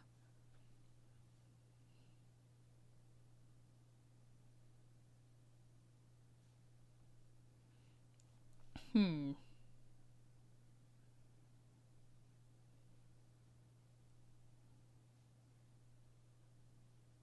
there goes the fight.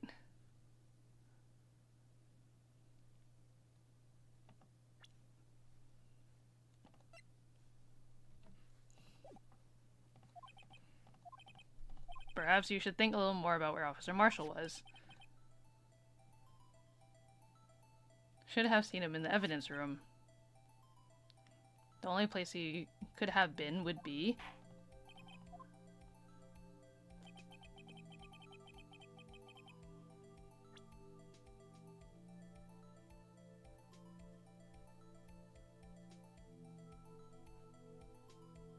He should have seen him? Is that what he said?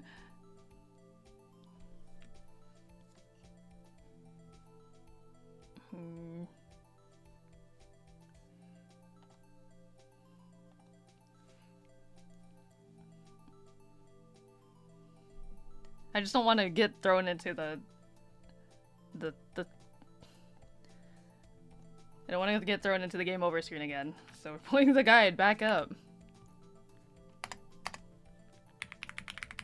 Because I don't want to use my brain. Again, I think I'm overthinking it.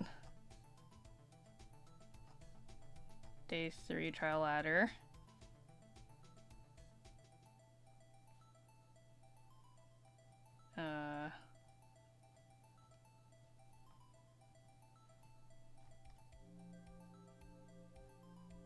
Oh. Okay. Oh.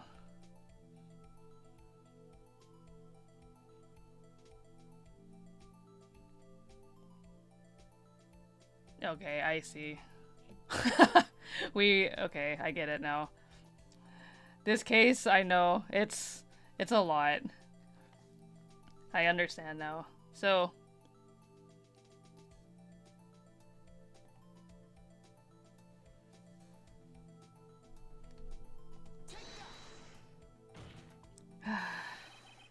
Officer Marshall was standing right here. There? But that's where the victim, Detective Goodman, was. Correct. Unless the man wasn't Detective Goodman. I believe the victim in the video is Officer Marshall. It was you, dressed up like Detective Goodman. Okay, my brain had not put that together yet. I didn't make that jump. Okay, I'm gonna close the guide again. I already did. How? Yeah, I know. But that's preposterous. Officer Meekins witnessed the detective at the crime scene. Once he saw the man's face, he'd know for sure. Oh, is it because he was like, oh, the murderer was wearing gloves? Like, how would you know that? Unless you yourself were the murderer. May I point out, though, that Officer Meekins did not know Detective Goodman? He also testified about the man's reaction when confronted. When I entered the evidence room, I asked him to show his card, sir. Yes, and how did Detective Goodman respond? He suddenly pulled a knife on me! Something about the officer's story puzzled me. If the man had his ID card, why didn't he just show it? Yes, he would have needed it to enter the evidence room, so he must have been carrying it. The answer is simple. He couldn't show it. As you can see, Detective Goodman's picture is on his ID card. Oh, I get it. If he showed that, his cover would have been blown. Officer Meekins would have realized the man wasn't Detective Goodman. Do you have anything to say to this, Officer Marshall? You've got quite an imagination, partner. We got a term for that. It's called circumstantial evidence. Circumstantial evidence? He's still denying it. You're gonna have to do better than that to break a detective. Unless you have hard evidence proving I dressed up as the victim. I can't say I particularly care for your uncooperative disposition. I can't say I care for your beard. Stop dogging on him, what the heck? I can't say I care for your beard, but you don't see me complaining. Well, Mr. Wright, do you have any evidence proving beyond a shadow of a doubt that Officer Marshall dressed up as the victim? Well, who am I kidding? I don't have anything like that. I can see the fear in your eyes, partner. Seems you're the one who couldn't take the desert heat. Eck, this can't be happening. It's so obvious he's the one. What can I do? It looks like your lack of experience has finally been exposed. I'll pass on to you what someone told me when I was just starting out. When you run into a wall with no place to go, return to the basics. The basics? For me, that would be what Mia used to tell me. Phoenix, try thinking outside of the box. I shouldn't look for proof that Officer Marshall was in disguise, but rather I should look for evidence that came about because he was in disguise. Why do you think this locker was opened in the first place? What do you mean? There's no reason for Officer Marshall to open his locker at the time of the crime. Yet he did, despite the chance it might be discovered later, as it has been. Which means he didn't originally plan to open his locker. So according to the defense's argument, Officer Jake Marshall dressed up as Detective Goodman at the time of the crime. Then, after the crime was committed, he opened his own locker for some unknown reason. The fact that a white cloth is sticking out of the locker seems to indicate that. He opened it in order to put the cloth inside. So, just what exactly is this piece of cloth? Perhaps the video is the key to all our unanswered questions. I don't have any evidence, so this video is my only shot. Very well. Let's take yet another look at the security tape. After committing the crime, the witness... Oh, we gotta save. Save. I might blow it. If I blow it, we go back to the guide. Please show us why the witness had to open his locker. Oh god, this music.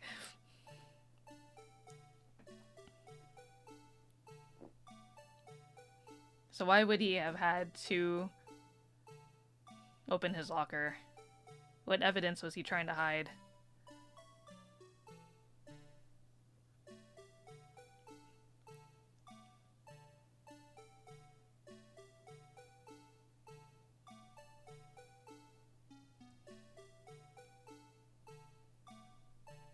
Here comes Meekins.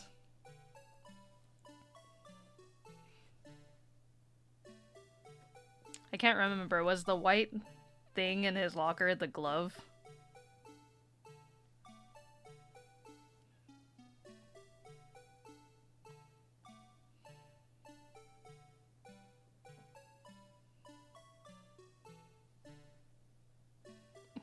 Because I don't remember if it was still on the floor or not.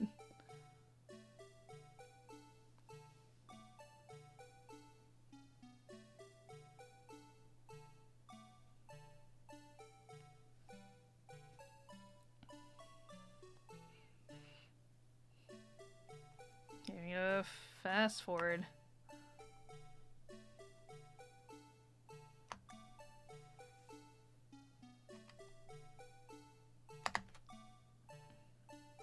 Is it the glove? I could be wrong. Oh, well, what do you have to say to that? Alright, partner, you really wanted to know the reason I had to open my locker? Why? So I could stuff you in there. Huh? I'm sure the world would be a better place with you sent off to the boneyard. Unfortunately, unsolved cases can't be stored in the evidence room. Okay. Now am I in the unsolved case? Okay, so I was wrong. Or I just... Okay, back to the guide. What is it that I missed again? Phoenix, right? I have... You visit often. Yes, thank you. Google Chrome. Okay. Why would he have to... The reason why he would have... So, what are we trying to prove again? Like, why he's... It's not him in disguise, but why he would need to open his locker?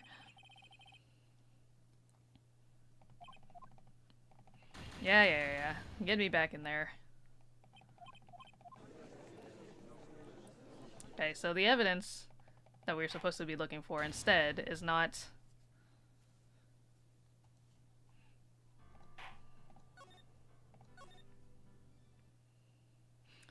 Committing a crime, the witness opened the locker to put away the white cloth. Please show us why the witness had to open the locker.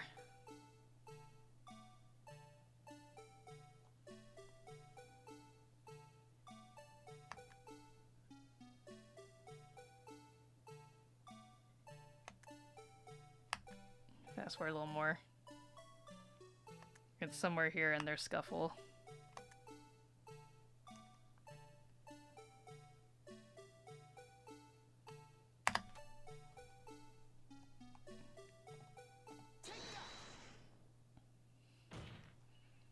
For some reason, you disguised yourself as Detective Goodman and entered the evidence room, though I don't know what to end yet.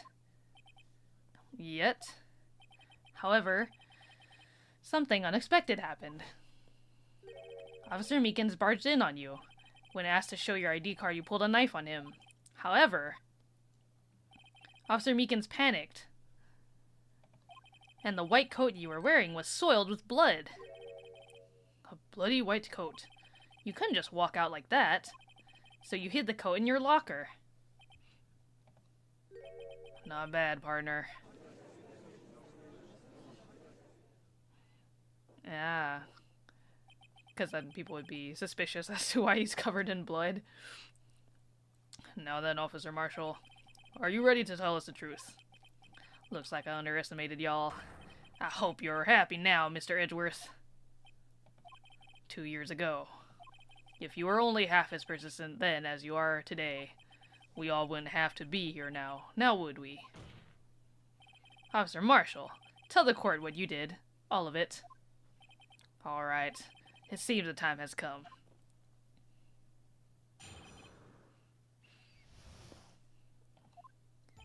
I had to do it that day. I couldn't just stand by and let it die.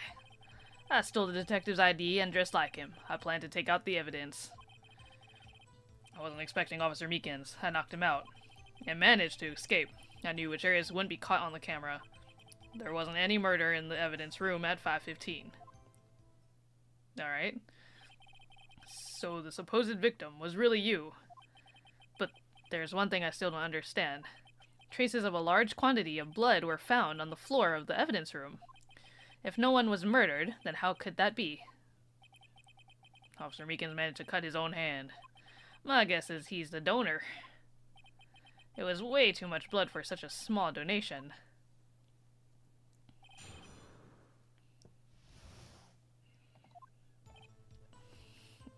What are we talking about here? When you say it, you mean... Do you even have to ask, partner? The SL9 incident. 2 years have passed since that case was closed. It was going to completely end with the transferal that day. Not if I have anything to do with it. That incident's not over. But what did you hope to accomplish by sneaking into the evidence room? When a case is closed, only that case's lead detective can look through the evidence. I wanted to have a look at it myself one more time, no matter what the cost. I don't care what anyone says, partner. That case is mine. But Officer Marshall wasn't in charge of that investigation. Why does he care so much about it? Again, I think it's because he must be related to the person in the cases of the people that were killed in the murder. That day was my last chance. That's why I stole the detective's ID card, and just like him, I plan to take out the evidence. Why did you disguise yourself as Detective Goodman? If I didn't make it look like Goodman was carrying out the evidence transferal, I'd be arrested for stealing evidence, which wouldn't get me anywhere. So you did it to fool the security camera. And the detective's ID card? I stole that the morning of the incident. So that really was why Goodman started filling out the lost item report. I returned his ID card. I left it on the floor in the prosecutor's office parking lot. The ID card I found was left there by Officer Marshall. So essentially, you managed to succeed despite your lack of foresight. What do you mean, partner? I mean the fingerprint. Activated lock, of course. No matter how well you disguise yourself, you can't change your fingerprints. Under normal circumstances, you wouldn't have been able to open that locker yourself. But he could because a rubber glove just happened to get stuck on the door. That means Detective Goodman must have opened the locker before Officer Marshall. I wasn't expecting Officer Meekins. I knocked him out. You pulled a knife on Officer Meekins and tried to drive him off? Let's just say I was a little surprised. I only planned on being in the evidence room for no more than 5 minutes. I didn't think anyone would actually come in during that short time. Officer Meekins certainly is a one-in-a-million type of person, mistaking a detective for an intruder and demanding to be shown his ID. I'll have to think a little more about his raise this year. When did Edgeworth get so much influence? Anyway, he threw himself at me, and I ended up cutting him slightly. I'm sorry it had to turn out that way, with me knocking him out and everything. By the way, what happened to your knife? Oh, you mean this one? The one that he uses to... I don't know what to say. So you knocked Officer Meekins out and managed to escape. I knew which areas wouldn't be caught on the camera. So you did your research beforehand. Those who go into the desert unprepared don't live long, partner. I didn't think it would make a difference, though. The security tape is erased every 6 hours. If all had gone as planned, no footage would have been left. However, you bloodied your coat in your struggle with Officer Meekins. If someone was in the security room when I came out, the jig would have been up. I opened my locker and stashed it in there. What was Officer Meekins doing during that time? What else? He was sleeping like a baby. So what you're saying is, on that day, there wasn't any murder in the evidence room at 5:15. But the blood found at the scene certainly indicates a crime took place. What, are you blind? The victim shown on that tape is me, and I'm not dead yet, partner. So you stole the evidence from the locker. Actually, no, I didn't. Oh, why not? When I opened the locker, the evidence was already gone. What? Mr. Edgeworth, where is that evidence? It's still missing, Your Honor. Detective Goodman's locker was already empty. Someone else stole the evidence. Officer Marshall, may I ask you one thing? Fire away, partner. It's a free country. Just remember, I'm also free to decide whether or not to answer. Why did you do this? Stealing a detective's ID, injuring a police officer. This is no small offense. Moreover, you're an officer yourself. This will have serious consequences. It can't just be forgiven with a simple cut in salary. Not that salary cuts are ever a valid solution. Like I said, this isn't your case. This one is mine. And I'll do anything it takes to get an answer I'm satisfied with. The witness has an unusual amount of zeal. Let's hear more. I can't just forget the SL9 incident. You know why?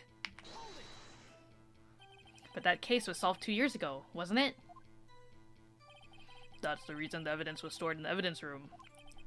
Joe Dark was convicted for his crimes. One thing I can say for sure is he deserved his sentence. I remember the Joe Dark case. It involved serial murders, didn't it? I don't intend to complain about how it turned out, but there's something that still bothers me.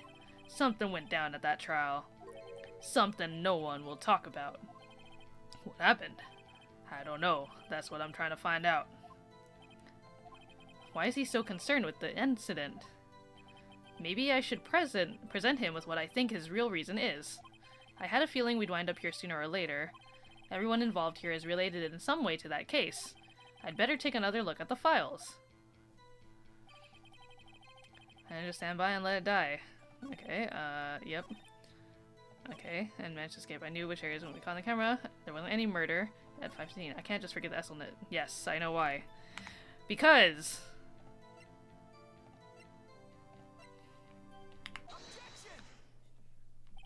Officer Marshall, I think I understand. I think I know why you care so much about the SL9 incident. I clocked it immediately I read the files. Sounds like you've been sipping too much cactus juice, partner. I have the SL9 incident file here. The name, Marshall, is mentioned in here. In a list of murder victims. Neil Marshall, are you related to this man? Neil Marshall? Yeah, I'm sure you've heard the name. 2 years ago. He received the same lousy prosecutor's award you got. What? A prosecutor? He must be talking about the King of Prosecutors Award. Now I remember. Prosecutor Neil Marshall. He handled the SL9 case before I did. That's right, he was killed. And the case fell into your hands. But what's his relation to you? He was my brother. He was investigating the murders with Damon Gant, the then Deputy Chief of Police. The group of detectives I was part of worked under them. We were desperate to prosecute the killer. Joe Dark. My brother fought Dark and was killed. That was the first time Dark left behind any evidence. That was all we needed. He was arraigned and incarcerated. The case was finally closed. At least, according to the public records. What do you mean? My brother couldn't have been killed by Joe Dark. I knew my brother better than anyone. No one could have beaten him in a fight. And that's it? That's your reason for your insane actions? There's more to my brother's death than what the records say. No matter how much you try to hide it, you can't fool me. Well, at least one thing's for certain. Now we know what happened at the police department on the day of the crime. That was the last day the SL9 case could be reopened. Not satisfied with its resolution, Officer Marshall planned to steal the evidence. Disguising himself as Detective Goodman, he entered the evidence room. Officer Meekins confronted him, so he rendered him unconscious and fled. Yes, this mystery has finally been cleared up.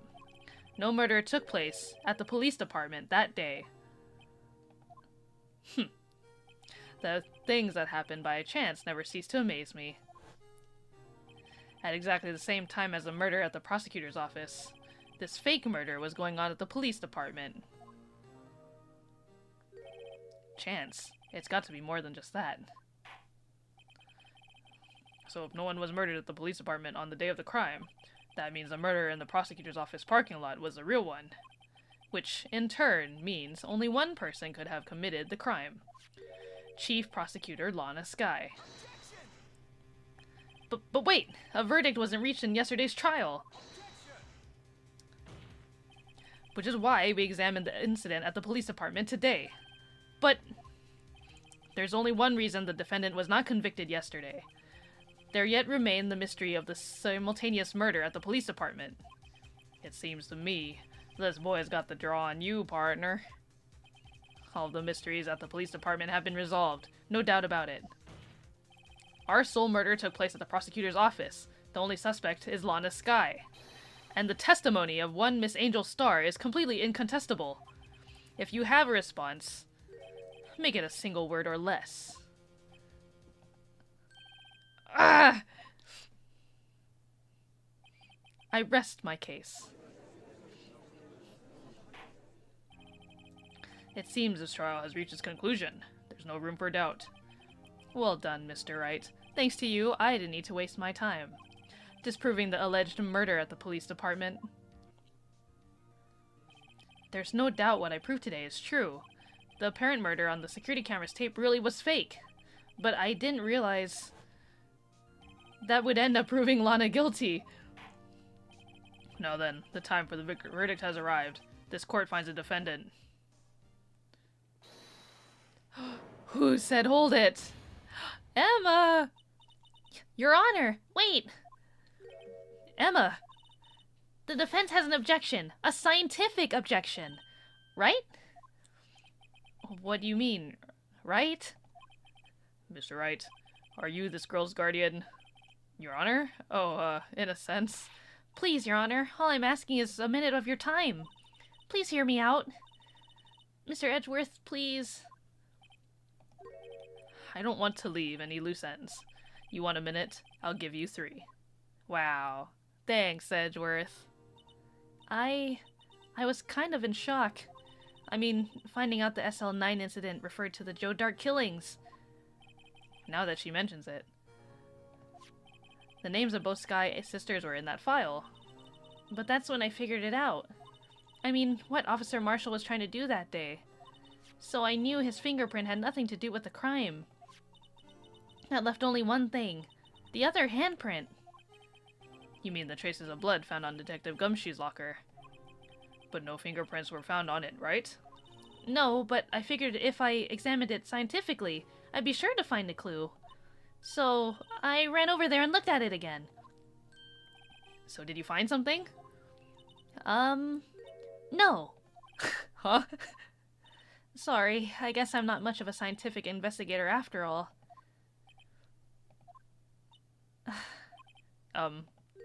Is that all? Please don't be mad. I'm just a high school student.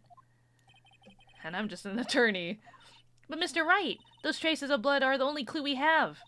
If we can't find something wrong with them... Please, Mr. Wright, you're a professional. If anyone can save Lana, it's you. Me? Oh boy. Time's up. Now then, Mr. Wright. With regard to the incident at the police department, does any reasonable doubt remain? It appears the defense is troubled by the other blood mark. Looking at the floor plans, a handprint was discovered around here. Is there a problem with this? Mr. Wright, I'm sorry I can't be of more use. But still, if you can't find anything wrong with that blood mark, Lana would be... Please answer please answer my question, Mr. Wright. We don't have all day. Yes, Your Honor. If ever I've needed to concentrate, it's now. What could be wrong with that handprint on Detective Gumshoe's locker? Could there be something I'm missing? There's no problem. This handprint left at the crime scene clearly shows a contradiction. The only thing that seems clear is you're grasping, Mr. Wright. You've been staring pretty intently at those floor plans. Tell me, is there a problem with them? Yes, this is strange. Take a good look at these floor plans. Something is missing. Missing? You mean something hasn't been drawn on there?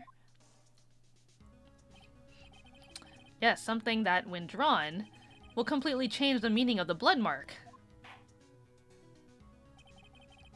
Let us pray the defense isn't simply trying to buy time. Very well, Mr. Wright. With all this evidence here... Okay, I'm gonna save. I'm scared. I'm scared.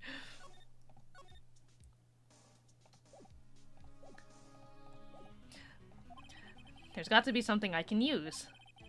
The question is, which item can prove something is missing from the floor plans? Is it this jar? This huge jar that was found at the crime scene? As they say back west, even a blind man can hit with a buckshot. That is, so long as he's facing the general direction. It seems Mr. Wright's not sure which direction to face. It's no use. The more evidence there is, the greater the chance of me being wrong. Oh no. Just calm down, Mr. Wright. Try and remember what the evidence room was like on the day of the crime. What is it that bothers me about this blood mark? Please allow me another chance, Your Honor. I'll prove it this time. Okay, so it's not the vase. The giant vase that was there. Let's pray the defense isn't simply trying to buy time. Okay. Which item can prove something is missing in the floor plans? How is it not this huge jar?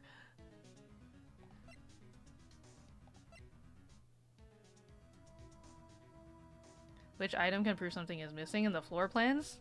Is it the blue badger? Is it him? Because it's not in the video. He's in front of the locker.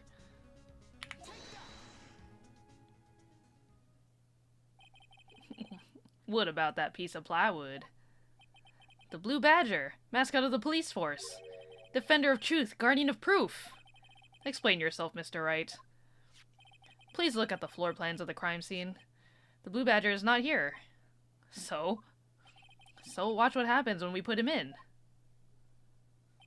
This is where he was dancing at the time of the crime. Well, what? That's right. So long as the blue badger is dancing here, it would be impossible to place a handprint at the spot on the locker. What?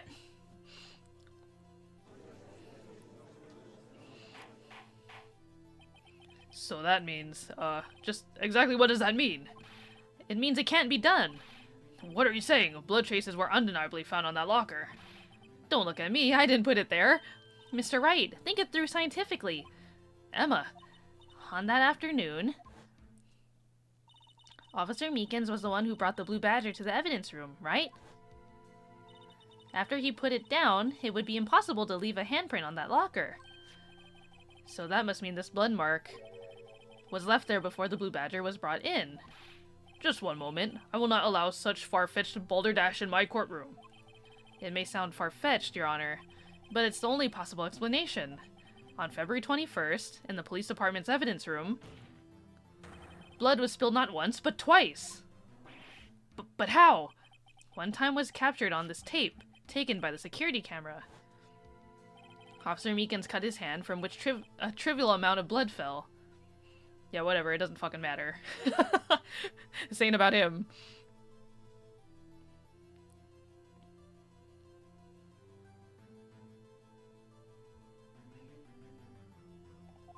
The problem is, the other time. Someone bled prior to the struggle shown on this tape. It had to have been Detective Goodman, when he was really murdered. That's ridiculous. I refuse to accept your absurd claim. The murder portrayed in the security tape has been proven to be a fake. However, that does not explain the blood mark found on the locker. So then, assuming this murder you purport really happened, when did it take place? I demand you show evidence that proves when it occurred. When did the first incident occur? To summarize, the defense claims that prior to Officer Meekins being cut by Jake Marshall, who was posing as Detective Goodman, another incident took place in that evidence room. That's right, the blood mark on the locker proves this. Very well, then tell us, when did this first incident occur? As Mr. Edgeworth said, proof must be presented. Proof that shows when the murder took place. There's only one piece of evidence that can show that. Now then, will the defense please present its evidence? The good old save. I'm pretty sure I know which it is, but just in case. What shows when the first crime took place? If the crime took place inside the evidence room, then the killer would have had to enter it. And in order to do so, an ID card would have been required. And an ID card. Oh! The ID card record! Officer Meekins brought the Blue Badger panel into the evidence room at, let's see here, 4:50 p.m. If the crime took place before that time, then it would be 4:40 p.m.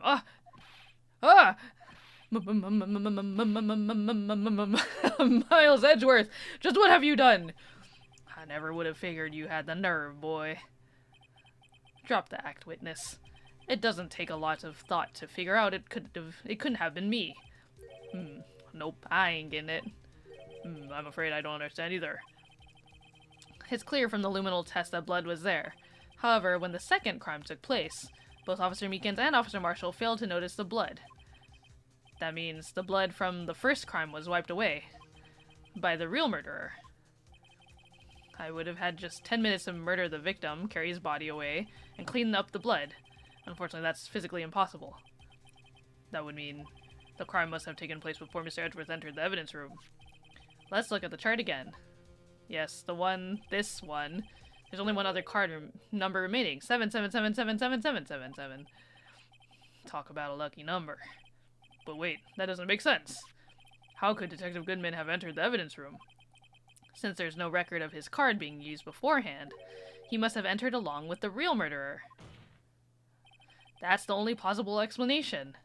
He went in with 777777777. Mr. Edgeworth, please look into this ASAP. Find out whose ID number is 777777777. That's 17 too many, Your Honor. Unfortunately, I'm unable to look up the owner of that ID card. At least at present. What? Explain yourself, son. The ID number 7777777 belongs to someone with a rank of captain or higher. Someone who is a so-called executive officer. We don't have the authority to inquire into such a person's identity. But that's ridiculous. Just how... I'm not finished talking, Mr. Wright. There is one situation in which we can be granted such authority. If an official charge filed against an executive is accepted. An official charge? You're all alike, aren't you? With your cover-ups and your forgeries. That's how the prosecutor office operates. Ooh. I take pride in my work, Officer Marshall. I would appreciate it if you would keep your slander to yourself. Slander, is it? Okay, let me ask a question. Yes? No, not to you, to her, the defendant sitting over there. Your own little executive. Lana? Don't be stupid. She's been charged with murder. Of course we've looked up her ID number, and it's not 7777777. Don't play me for a fool, partner. That's not what I want to ask. All I want to know is one thing about that incident. The SL9 incident. Answer me this, Chief Prosecutor. In that trial 2 years ago, did you really only use legitimate evidence? Do you need the witness to repeat his question, Chief Prosecutor? I heard him fine, Mr. Edgeworth. 2 years ago, I was in charge of the prosecution for that trial. At the time, occasionally, we felt the powerlessness of the law. At least, I did. Lana, I became a prosecutor in order to suppress crime with the law. But before I realized it, we were the ones being suppressed by the law. Defendant, just what are you saying? I'll ask you again, Chief Prosecutor. During that trial 2 years ago, did you really present all the evidence in court? Can you look me, an investigator in that crime, in the eye and say that you did? Chief Prosecutor, you didn't. I don't have to, Officer Marshall. Why won't you answer him? Drastic crimes require drastic measures. That's just the way it is. We did what we had to, in order for him to get the verdict he deserved. But Lana! Even if it involved forging evidence. Gasp.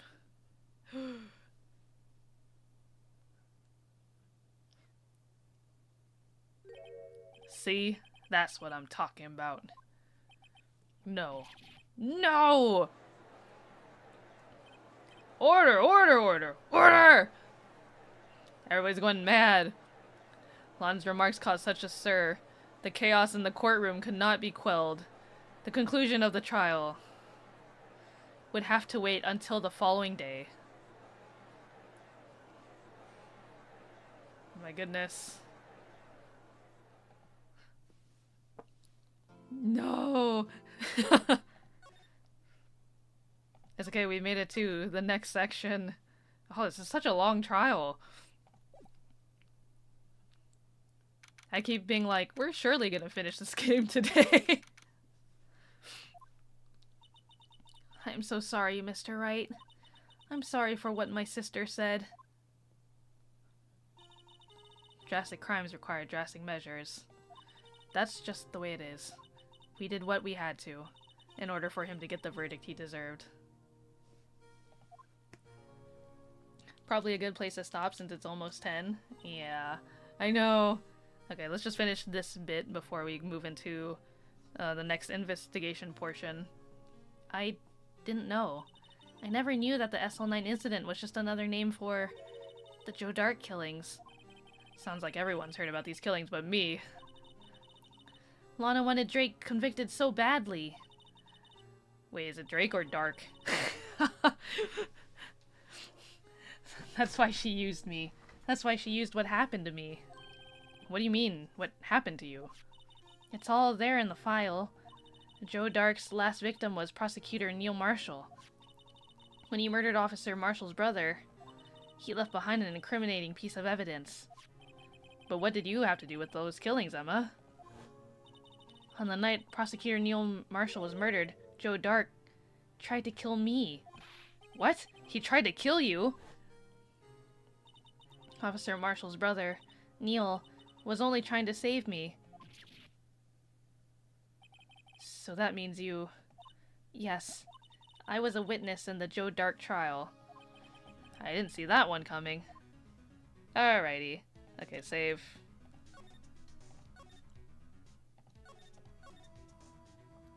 Wow.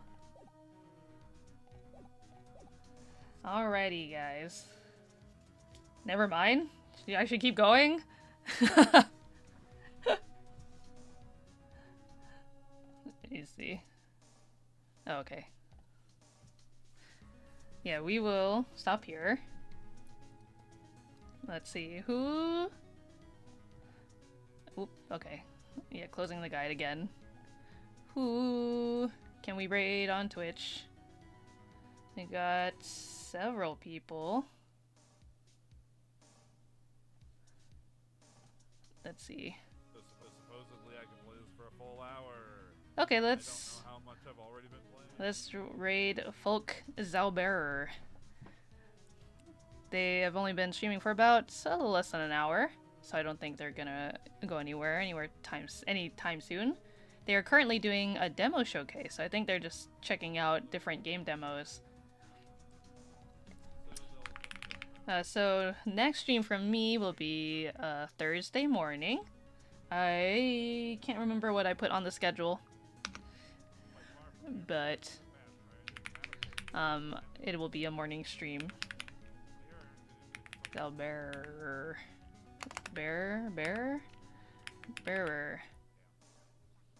Oh. Zauberer. Oh. Wait, that's the YouTube chat. Haha! My bad. Hold on. Putting the command in the wrong chat. This one. This is Twitch chat. There you go. Okay, thanks for joining me, you guys. That's how you know I'm tired. Anyways, I'll see you all later. Have a good one. Thanks for joining me. We'll continue more Phoenix Wright sometime. Okay, bye.